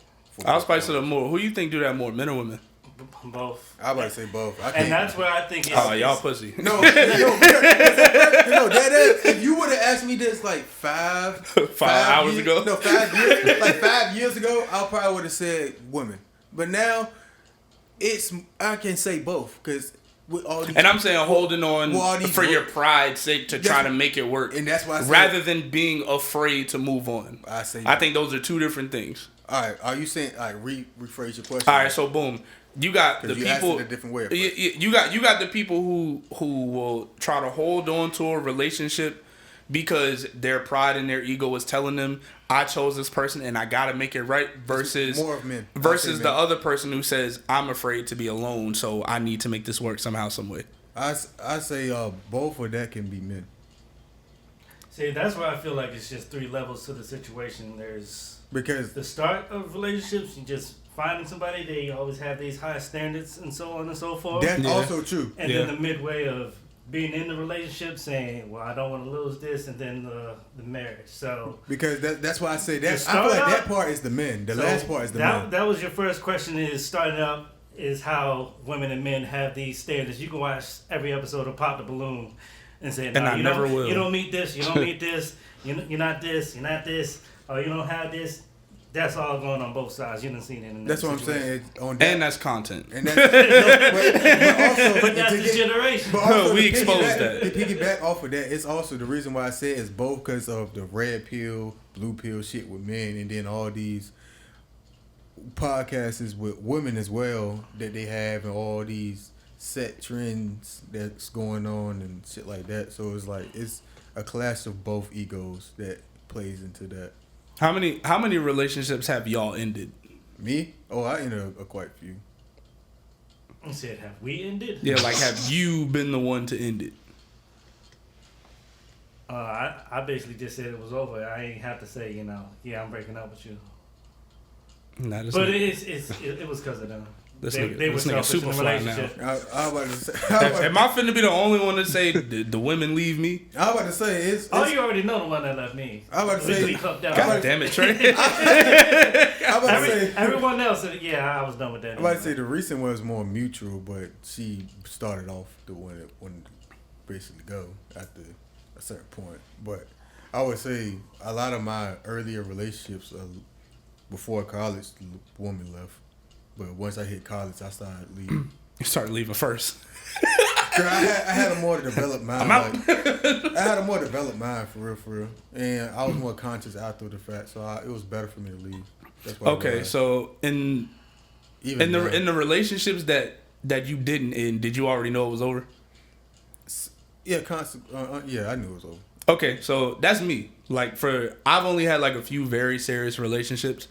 Everything else, no longer exists. So, like for the relationships that I had, it was a point in time where I knew there was a shift, and I knew it was over, and I wasn't finna end it just because it's like I know where I am, and I know if I put the effort towards it, it could work. Because a lot of the relationships, especially after before marriage, the relationship is really nothing but effort. Like, how much do you care about this person? What are you willing to do in order to retain and maintain this relationship?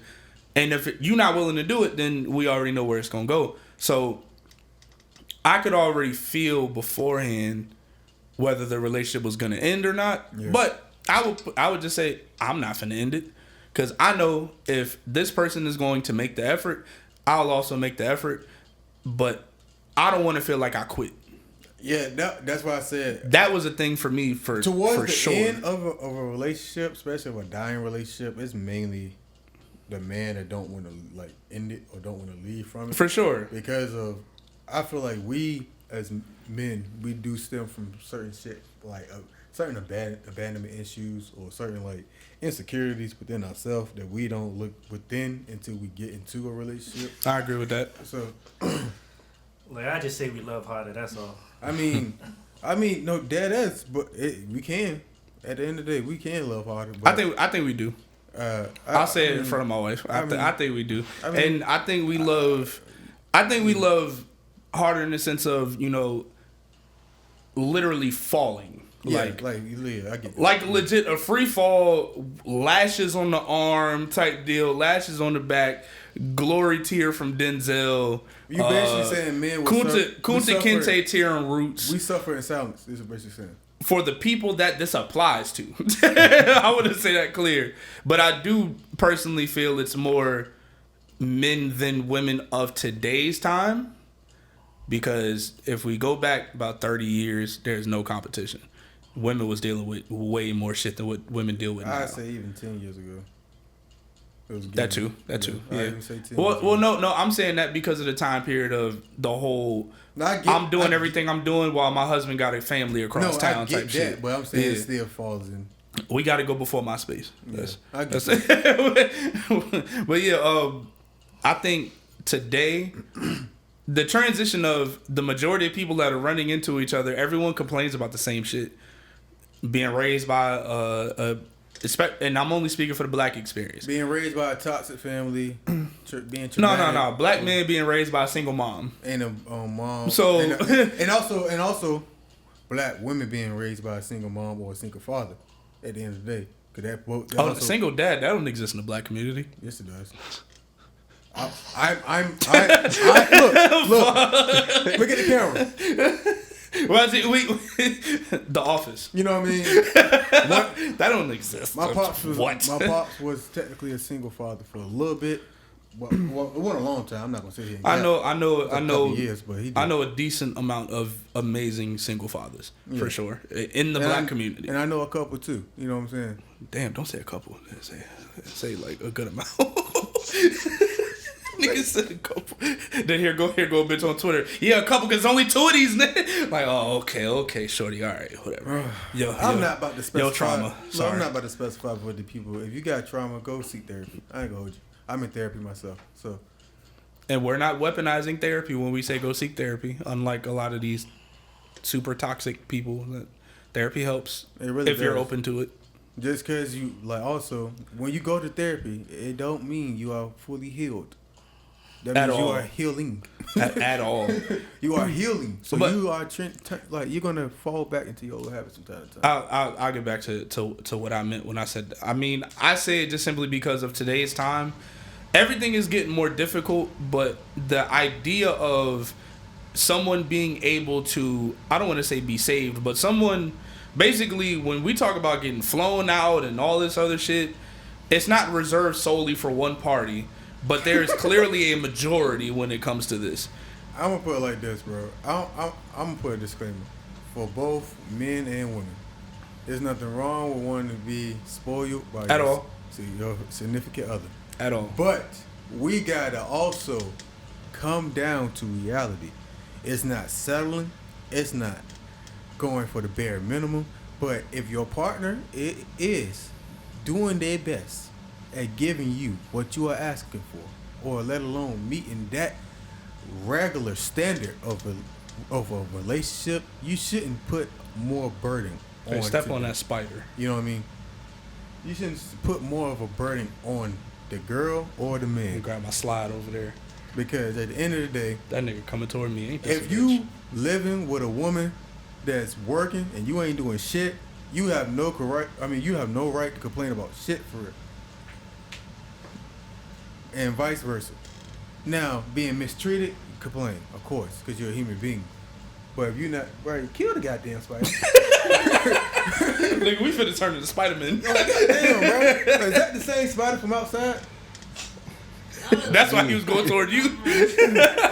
He recognized you. Did you get him or did he go into the couch? No, he right here. He dead. I didn't get him high. Oh, he did? Yeah, I didn't get him high. He tried to come back for more. He smelled my bed right there. He's always right there. That nigga Tre to fuck the re-up up. Ain't no re-up, nigga. He dead. But my bad. Long story short, don't mistreat nobody because of... Basically, don't mistreat somebody because you feel like they're not providing enough for you, if they are providing the right amount for you. And don't abuse your power of not a mistreater, but providing for somebody because you can provide for somebody. That's you becoming a dictator and a manipulator and a control freak at the end of the day. And the person that's not being grateful, you're being ungrateful, you're being inconsiderate, and you're being blind to the fact that somebody's bending over backwards to make sure you walk straight. We just got to be appreciative, like, as a whole, and we have to understand what's content and what's reality. And there's been a lot of watering down of what reality should be based off of what we have been presenting.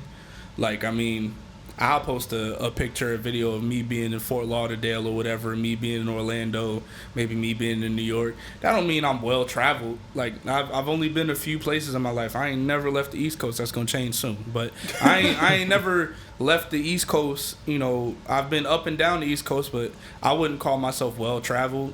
Like again, but if I post a picture of when I go to these places, that doesn't really dictate what's going on in my everyday life. And there's nothing wrong with wanting those things for your everyday life, but it comes with a couple things, and those things have a lifestyle. And the work and dedication part of it, it may not even be the work and dedication that you might see us do. These Instagram models and Instagram baddies that be doing all of this shit, they have a whole lifestyle in which they have to live in order to be able to acquire those things. An expensive lifestyle, mind you. And that's understandable for them, right? But that ain't all of y'all because y'all figured out how to buy Fenty online and y'all got Shein and Wish. This is why I blame clothes and TikTok leggings. Like, it's not for all of y'all. I blame social media for a lot of fallouts for relationships too. For a fact. Because it's like it's putting people on a certain pedestal where at the end of the day it's working for that situation because that's for that relationship. Your relationship is not to be meant for this type of relationship. Because if it was, then you probably wouldn't last in that relationship. or you want to know what to do with that money or with that asset or with that property to make your relationship and that business relationship last. You can't. Anybody can say, "Oh, I do this and I do that," but actually being in that, you want to last. Point blank. And Kevin Samuels didn't just talk to women. So for the men who think y'all be exempt from these conversations, just because y'all are misogynistic, just because y'all are misogynistic doesn't validate anything that y'all be saying. Like, looking for an opportunity to bash women because you can't get no hoes has nothing to do with nobody else but you. And a lot of y'all exposing yourselves, like I said earlier, as predators and like abusers as well too. And especially the abusers part, and for sure. And control freaks, bro. I ain't gonna hold you. Oh my goodness. Like, how can you verbally abuse somebody and expect for the girl to hop on you the next minute? No, nigga. Or how you introduce yourself as an authoritative figure with nothing behind you to back that? Nothing. Respectfully, it's a lot of people who think they make calls and do this, that, and the third, and then when you go in the room with me, Larry J, and Trey, you the one that gotta go to the store. Oh my god! I'm just saying, like, I mean, if this is where you sit, mind you, I'm not claiming to be no hood nigga. I knew where I grew up, but I also had an understanding of, because of how I was raised, I understood hierarchy. There's nothing wrong with hierarchy, but the problem with it is now everyone does not understand their place in the hierarchy. Because there is a point in time where you got to go to the store. There is a point in time where you got to go. Nigga, I had to go get the Leafs and the snaps. but when you turn around and try to tell Shorty that your little homies do that for you, and then she actually meet your friends, and hey, bitch, go to the store get and they not talking to her, they talking to you. Calm it down. Whenever somebody out of town come in town and you a fan now, calm that down. If the other person that comes from out of town is looking forward to seeing your friend and not you, you might want to calm down. you over there looking like the groupie right now. I'm gonna finish it for you. You look at the groupie, my boy. For sure. You like there's a lot of groupie behavior and groupie activity from people who are claiming to be what, rest in peace, Kevin Samuels would call a high value man and an alpha man. Listen, there's more than 2 letters in the Greek alphabet. Yes. Y'all niggas chose Omega Alpha. Y'all niggas chose Alpha and Beta and just ran with those 2. This is a problem. Do your history with black people that we have, where when we find something new, we claim this specific part of it without understanding anything else about it. Alpha male, beta male. For one, we not operating in the jungle no more. The jungle that they be referring to, y'all have never seen it before. And by saying you want to use their terms, that means a lot of y'all some freak bulls. Well, they are. I'm saying as we've seen with the baby oil, there's a lot of freaky boys. I might say that's y'all saying that man was an alpha, Omega. That's who y'all looked up to. And Diddy, y'all realized, Diddy was alpha, and y'all realized he was going after betas, right? You know what that means? Y'all some going after. Oh, I'm sorry. I was just gonna say there was something else that begin with a B. Yeah, y'all some freak bulls. Use your imagination. Felice Johnson. That's your imagination. Y'all some freak bulls. That's all I'm gonna say. Over here, he likes shit and he wants you. He wants you the easy way or the hard way. Choice is yours. But like every time we discover new terminology and y'all feel like y'all can relate to something misogynistic, it just exposes itself every time. Again, everyone has their faults. Me feeling like men love a bit harder and more authentic than women today has more to do with my experiences of this day and age. It don't have to do with how everyone's experiences go, because we're not better, bro. Because me going through the shit that I went through helped me get to where I am today. So I have loved more authentically and I have cared more in my past. So me looking in my present and future, I start to notice signs of certain shit. And me being, a part of that group, I can relate to that group. But in no way, shape, or form am I finna just start shitting on women because I had some bad experiences. And also... No, that's stupid. And also to piggyback off that, even with my situation, like with being in a whole relationship for like 3 years and things don't go right or it just like end, I don't look at her any different. Let alone look at her like, all right, we beefing. We still cool. Yeah, nah. She's a human being. I'm a human being. We had our flaws. We have our love for each other, and we cool.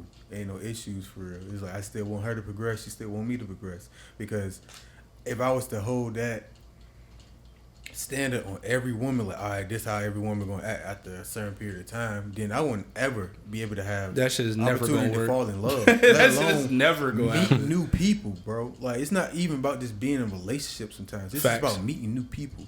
Facts. And the more you like allow yourself to meet people authentically, you will actually have long-lasting relationships and actually meet that person for you. You know what I'm saying?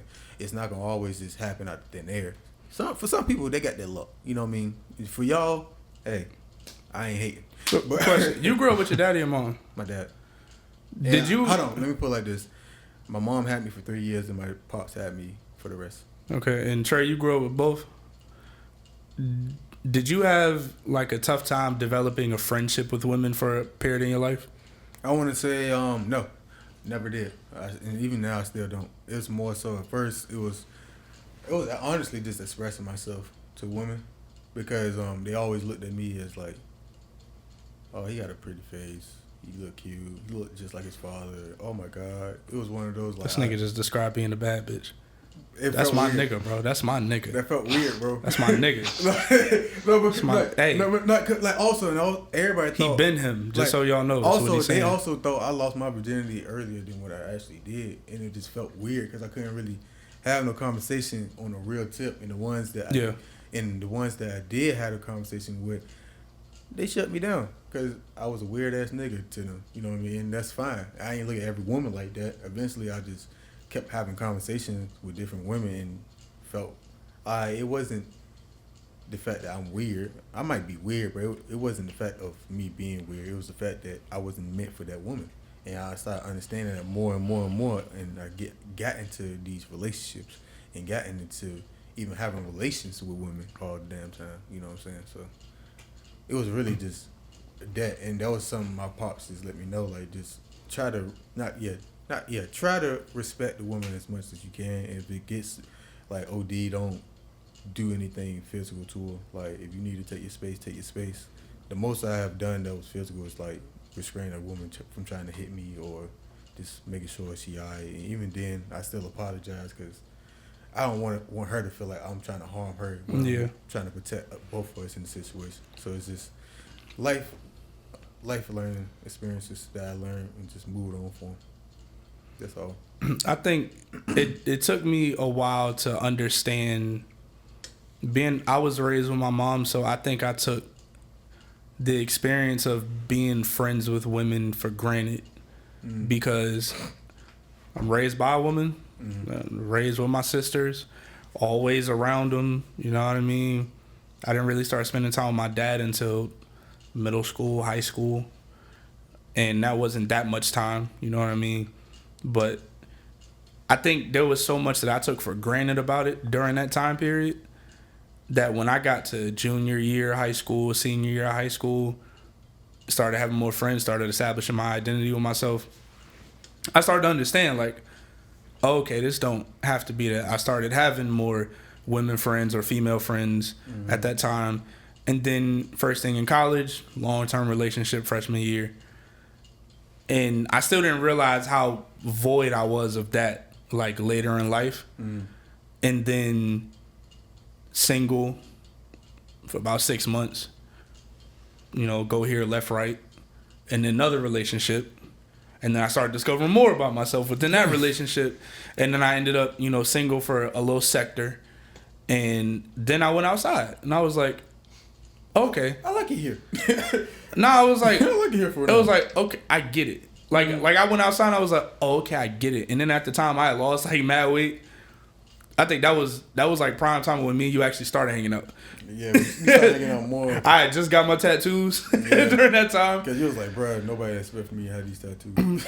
At all, bro. So then it was like, okay, I'm getting it, and then getting to understand, you know, how women value their friendships and how a lot of women really didn't value friendships as much and kind of saw me as a gateway to get to wherever they was trying to get to next. And me having to say no to certain things and me having to position myself a certain way to not even have to say no. Because I did have that conversation recently with like how many times in your life have you actually said no to sex? And A lot of times. And I realized there was only one time where I really like was like I didn't say no, but I positioned myself to be like, that's really not what I'm on.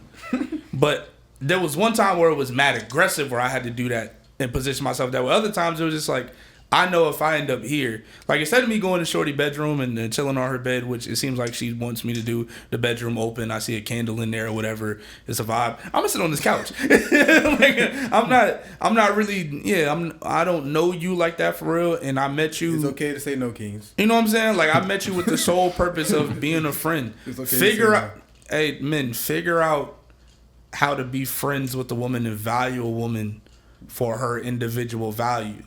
Have good boundaries and be platonic, man. Now, here's the flip side of that. When you start doing that, you'll start to see how many women actually have no value for themselves. Hey, exactly. And the ones that do, they're going to be your friends. The same way that women make friends with men and find that out too, I can only speak for the man experience of this. Bro. But when you get past the front and get past the facade of what's ever on the For You page and in the front of the... When you start to see how people really feel about themselves or maybe how they felt with you. I found out I had a finster because one of my homegirls told me this. Oh, no, that's different. I ain't never been that popping. I ain't never been that popping. My homegirl helped me out. I said, look, that girl you was messing with, she making a page about you. I said, stop the cap. That's crazy. Stop the cap. Shout out to you, nigga. Don't shout out to me. You know how weird it was, bro? I was losing some steam that summer. Like, that was a prime summer for me, bro. How was you losing steam? What? Because they was following the girl. What she put up there? She put my location at one point. Like, she took a picture of my shed and me in it, actually, I think. That's wild. Nigga, you had News League online? I went on News League. Oh, I was about to say, damn. That's a charge. It was like one of them situations like when you out with your side chick and your side chick take a picture of you. Damn, that's crazy. I can't relate to that. Like,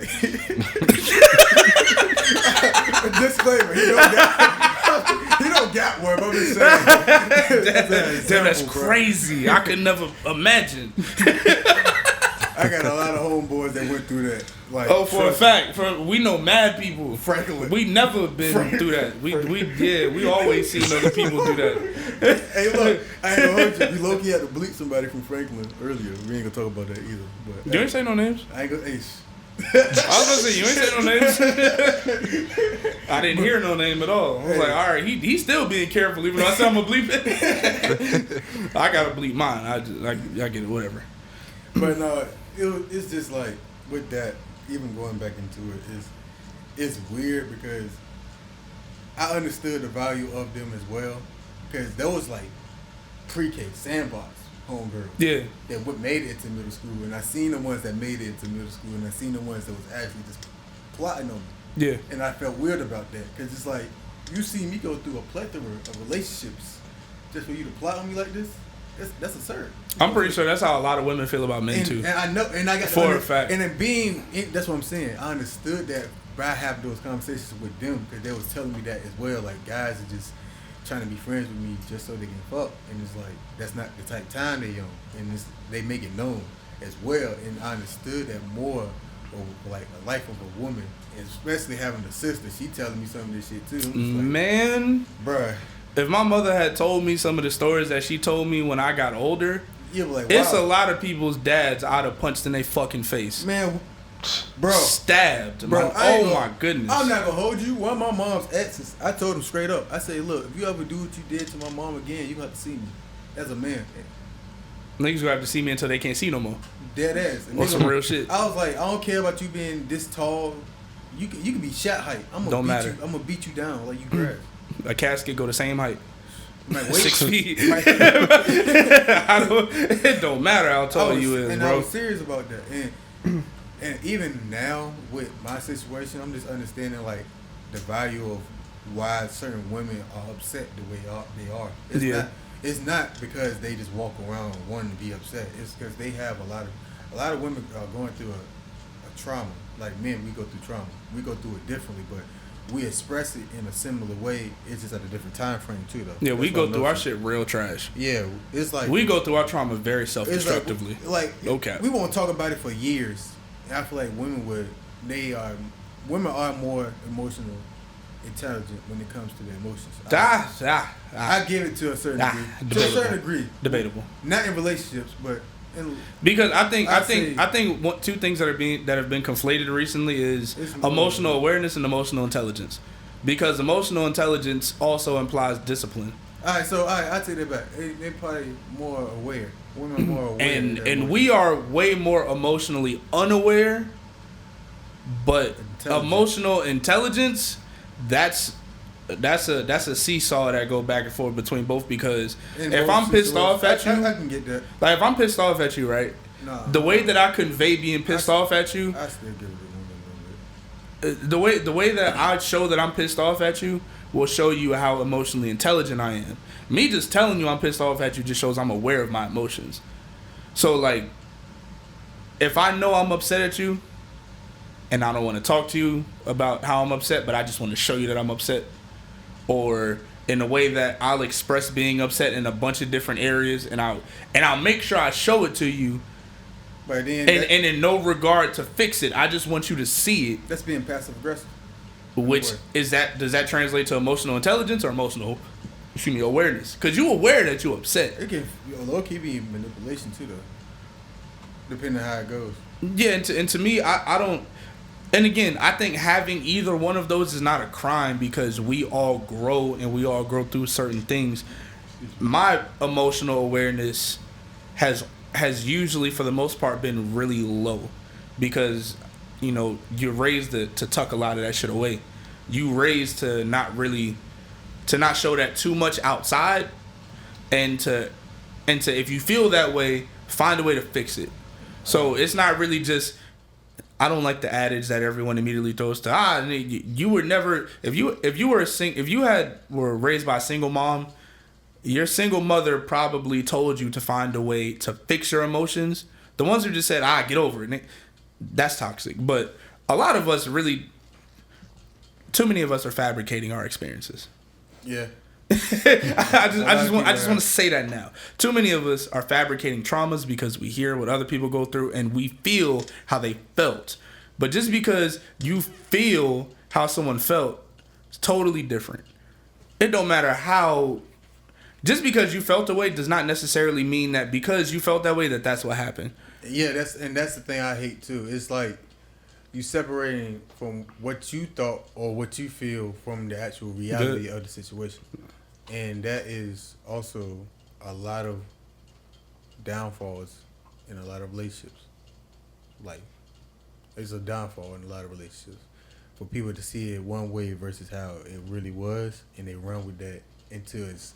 Versus how they felt about it. Until it's like, all right, they in a therapy session. You know what I mean? Then they got to talk about it and go through all these situations. And I'm one of those people. I'm not even going to sit there and lie. That happened to me early in my relationships. But now I'm older, I'm understanding why I played a part in that. And it put me to a point where I even apologized to those previous relationships or the things I've done. I understand that. I definitely understand that. Because it's like, I've always been aware of people's emotions. Like, I can tell if it's something wrong just by, like, the way everything is moving. But I would say when it comes to me being upset, once I get to a certain cap, it's over. You know what I mean? And I try to prevent from getting to that cap.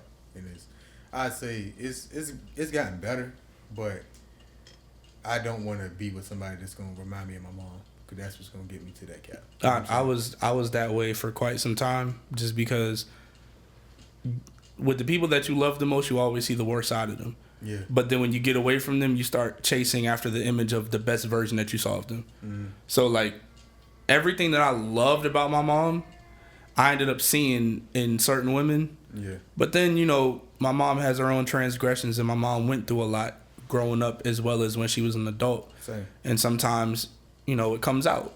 And it's totally normal for that to come out. I never will associate myself with being a victim because my mom went through shit. I think that's unfair to her, at least in my personal situation. Have I been through shit that was fucked up? Yeah, of course. But a lot of us have.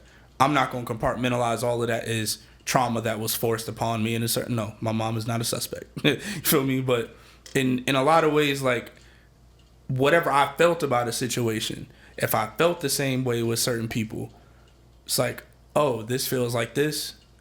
I might go towards this, and then I'll start to see something that reminds me of this way that I also felt. So now I'm like, damn, now I got to back up from that. Because for me, it was always being told by a woman that I'm disrespecting them for expressing my emotions, even at a young age. And then that was something that later on followed into a lot of my relationships. Now I'm just like, if you don't respect what I got to say, that means you don't respect me in the whole, so I don't want to be with you. That's the type of shit I move on now. Because if I'm listening to your emotions and understanding your emotions, I feel like we should both, as adults, be able to have that conversation. You gonna speak up a little bit? We should both, as adults, be able to have that conversation to speak about our emotions and see how we can move forward. For a fact. And not just sit there and put the blame game on each other. That's when I see either that's the signs of a dying relationship, or that's the signs of a relationship that has all the bad qualities that need to end soon. You know what I'm saying? And even with that trauma, I don't feel like that's an excuse to still treat nobody anyway. For a fact. On either side. You know what I mean? And I use that to show if I can get through that shit, eventually or inevitably, you can too. I'm not Superman, but I can still bust a window. You know what I'm saying? Now, speaking of busting windows, I'm finna do a nasty Mario Kart drift all the way in a circle. So, how much of this do you think is caused by people's fear of being able to commit to something deeper? Because how many of these problems do you think find solutions when people do get over their fear of, like Tre said, documentation? I feel once they get over it, it's a layer to that, because what I'm also seeing is people are getting out of a relationship and getting into a new one, so they're not allowing themselves to actually get over that fear. Yeah. So once they actually get over that actual fear, I would hope that they can see the benefits of being in a longevity relationship and building with a person, because it's not all bad. Because I feel like they are afraid of the constant bad that they hear and the things that they probably been through. Because I was in that state. I was in a point where I was blaming everything on women at one point of what was going on. Then I had to look at within myself and be like, I could have been calm in that situation. I could have chilled. And I feel like they are running from the accountability that they are asking for somebody else to take. And you can't be in a relationship when you are not really aware of who you are, and also not in a just overall stable state. Because you don't have, I'm not saying you got to be rich, but if you are stable and you're able to provide for yourself and somebody else constantly, then yeah, that makes sense for you to be prepared to build something and have a foundation with somebody. Do you think that's as reasonable today as it was 10 years ago? Yeah, honestly, because even with now, it's like it's more difficult because of a lot of issues with relationships. Also, is more financial nowadays. Literally, because it's like if one bad thing happened, it instantly is, oh, you never did this, you never did that, but let it be good, and it's because the money up. Oh, he's the best this, he the best this, or she's the best this, she the best this, and I feel like the economy is fucking up a lot of relationships as well. You know what I'm saying? So now I learned something from, shout out to my big brother and my big sister. I learned something from Storm and Iris. They got married when they didn't have nothing. Mm-hmm. And you know, they had a little bit, but they didn't really have. They got married and then they grew together. And what I started, like, before I'm married, I'm like, damn, that's ideal. I'm like, yeah, that's I was ideal, like, damn, that's ideal. But at the same time, to me, that eventually started becoming more realistic, and I started looking at certain characteristics in people and saying, do you want to be a wife right now? And then I started looking, and I'm like, damn, do I feel like I'm a worthy husband? And immediately once I got to the worthy husband part, I immediately just had to keep everything on hold. Because if I'm being totally honest, my last relationships that I was in, they could have resulted in marriage. Mm.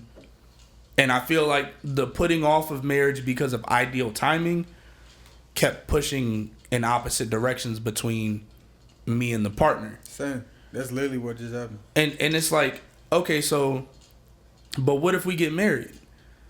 Then what if you do this and what if you do that? What if you do that?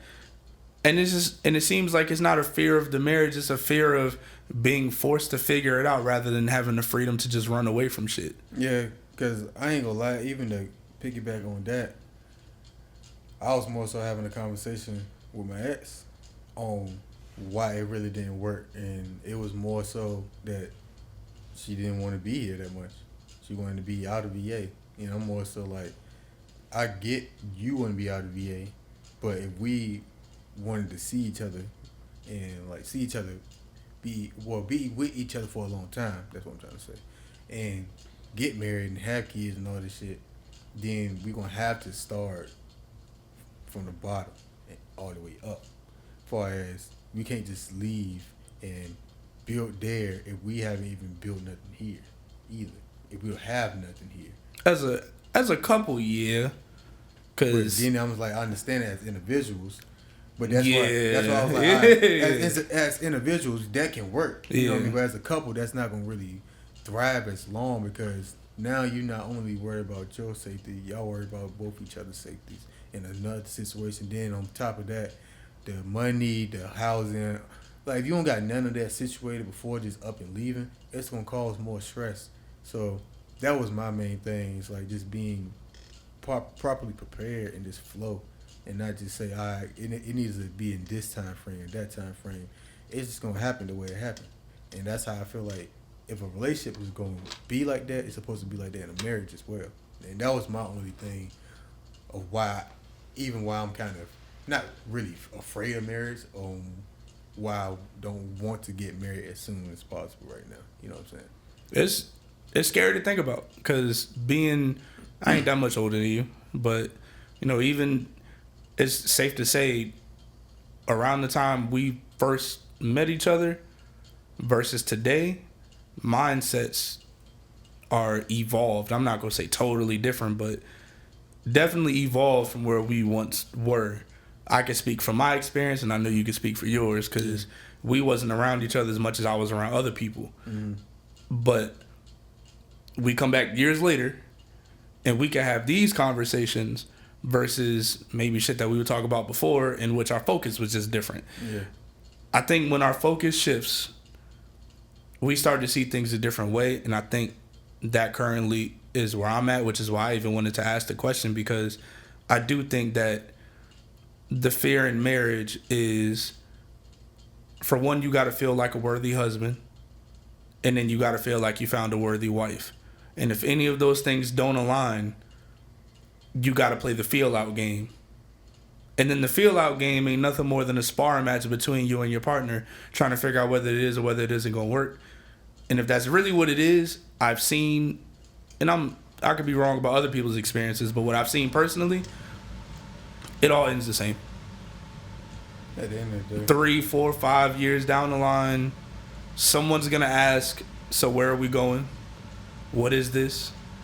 And then the person that don't ask the question is like, why would you ruin the day by asking that question?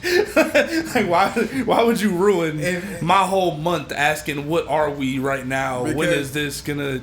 I feel like when it gets to that point, it's no longer just living in the moment for them, and that's the fucked up part about a relationship. Because when I have conversations with older like couples that's been married for like years and years and years, they just say just live in the moment and just enjoy each other company, just like talk, walk, do simple shit together. Like not make it always a unique or extravagant thing to do, because then you're putting too much pressure on each other when it don't happen. You know what I'm saying?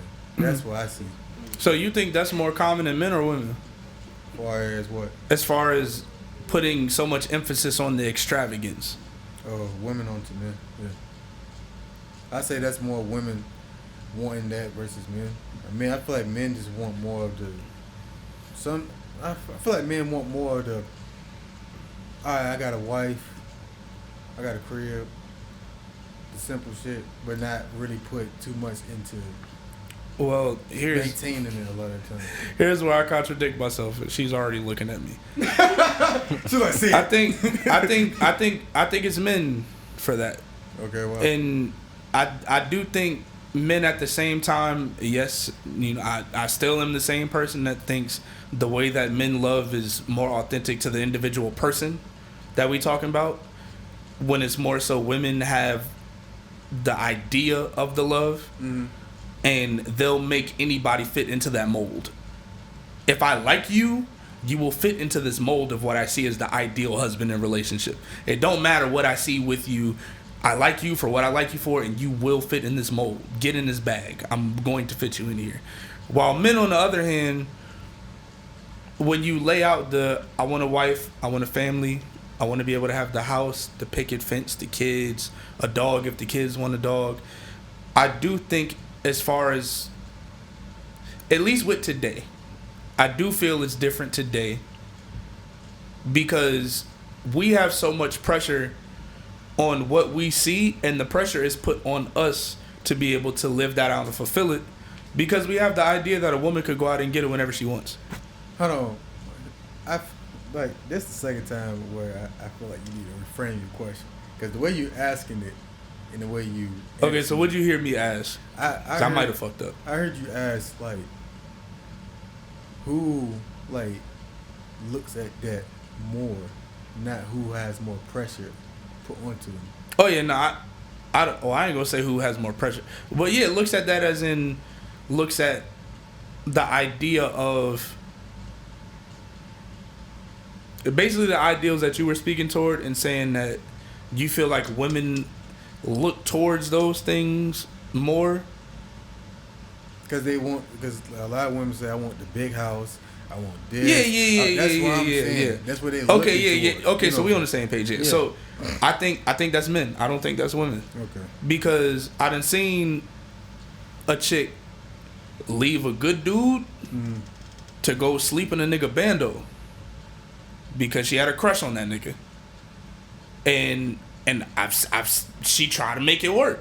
Like, it's literally the idea of I have to stuff this all of this cake filling and batter into this little ass mold. Like, women will do that, and when it spills over, they'll still be upset. But I mean, it'll spill over inevitably because it's not meant to go in there. But as men, we do have a pride with us and an ego with us that's more set on making sure that that's solidified so we can be proud of ourselves. So you're saying like the cars and shit?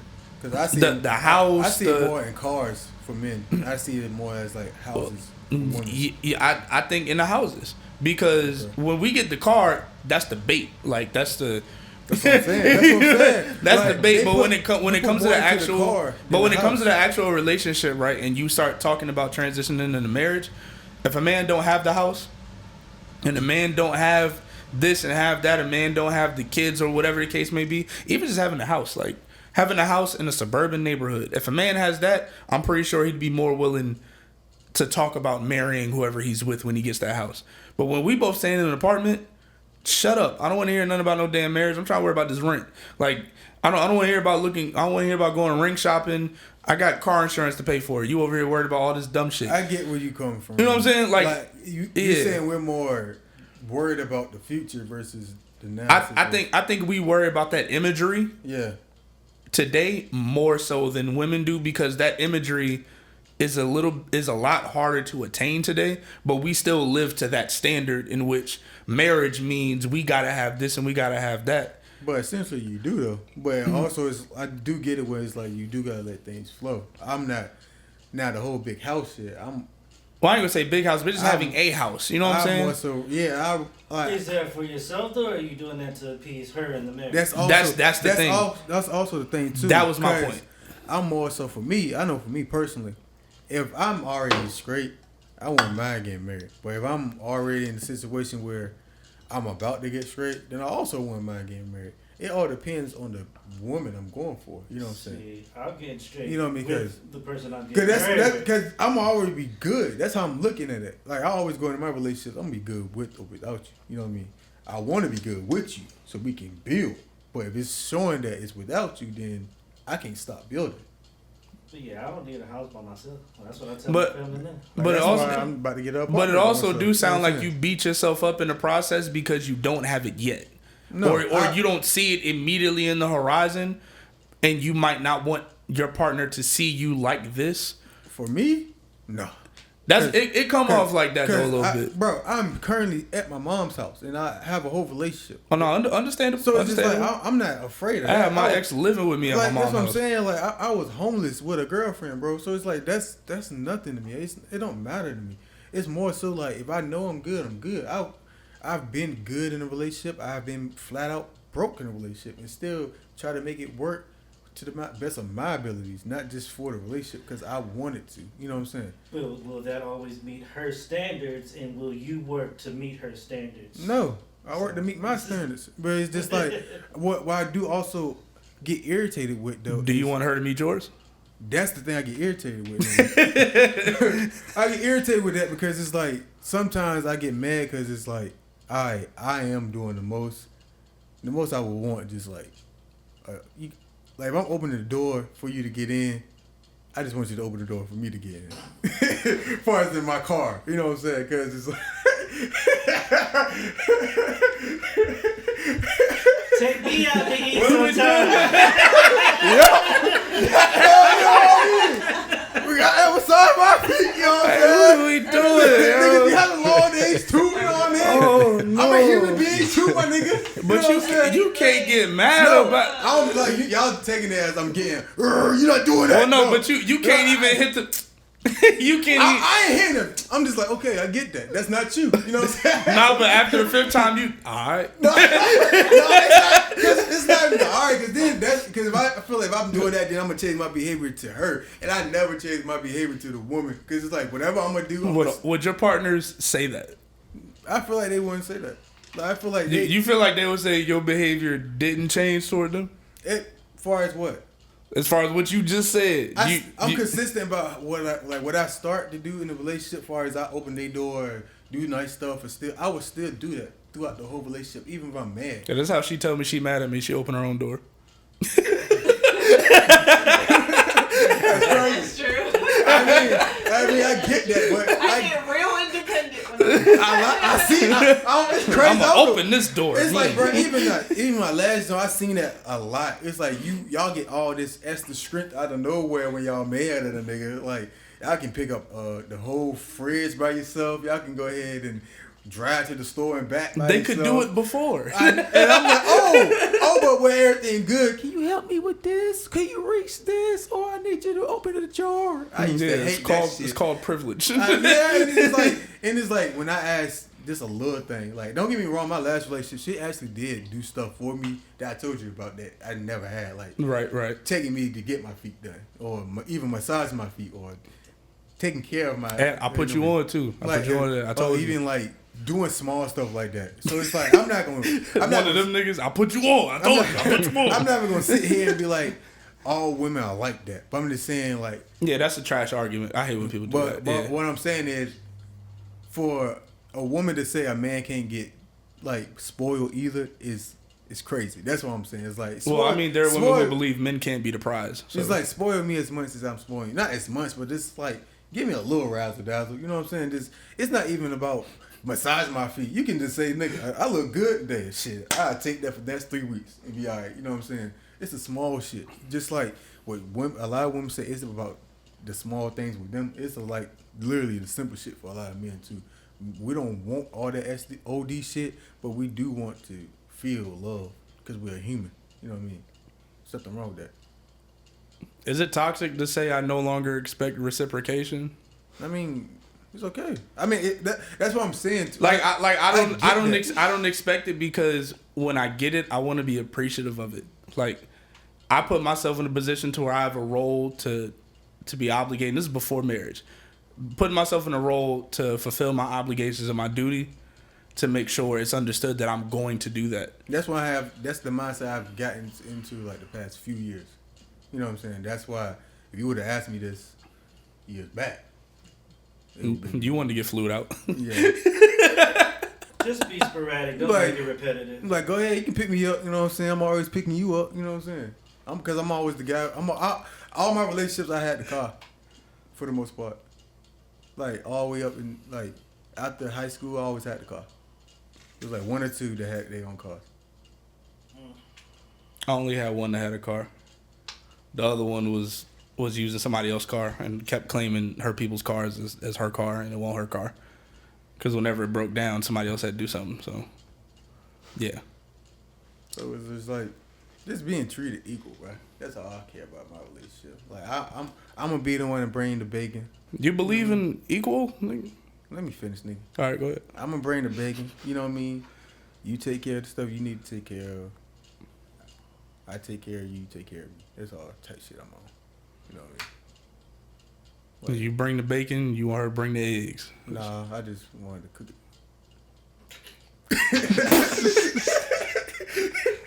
And that fast, we've been canceled. It took 12 episodes for a nigga to tell these hoes to get back in the kitchen. No, it's not that. It's not that. That's why I said she do what she do. It's like she don't gotta always cook. You just, if I do bring it, somebody can cook it.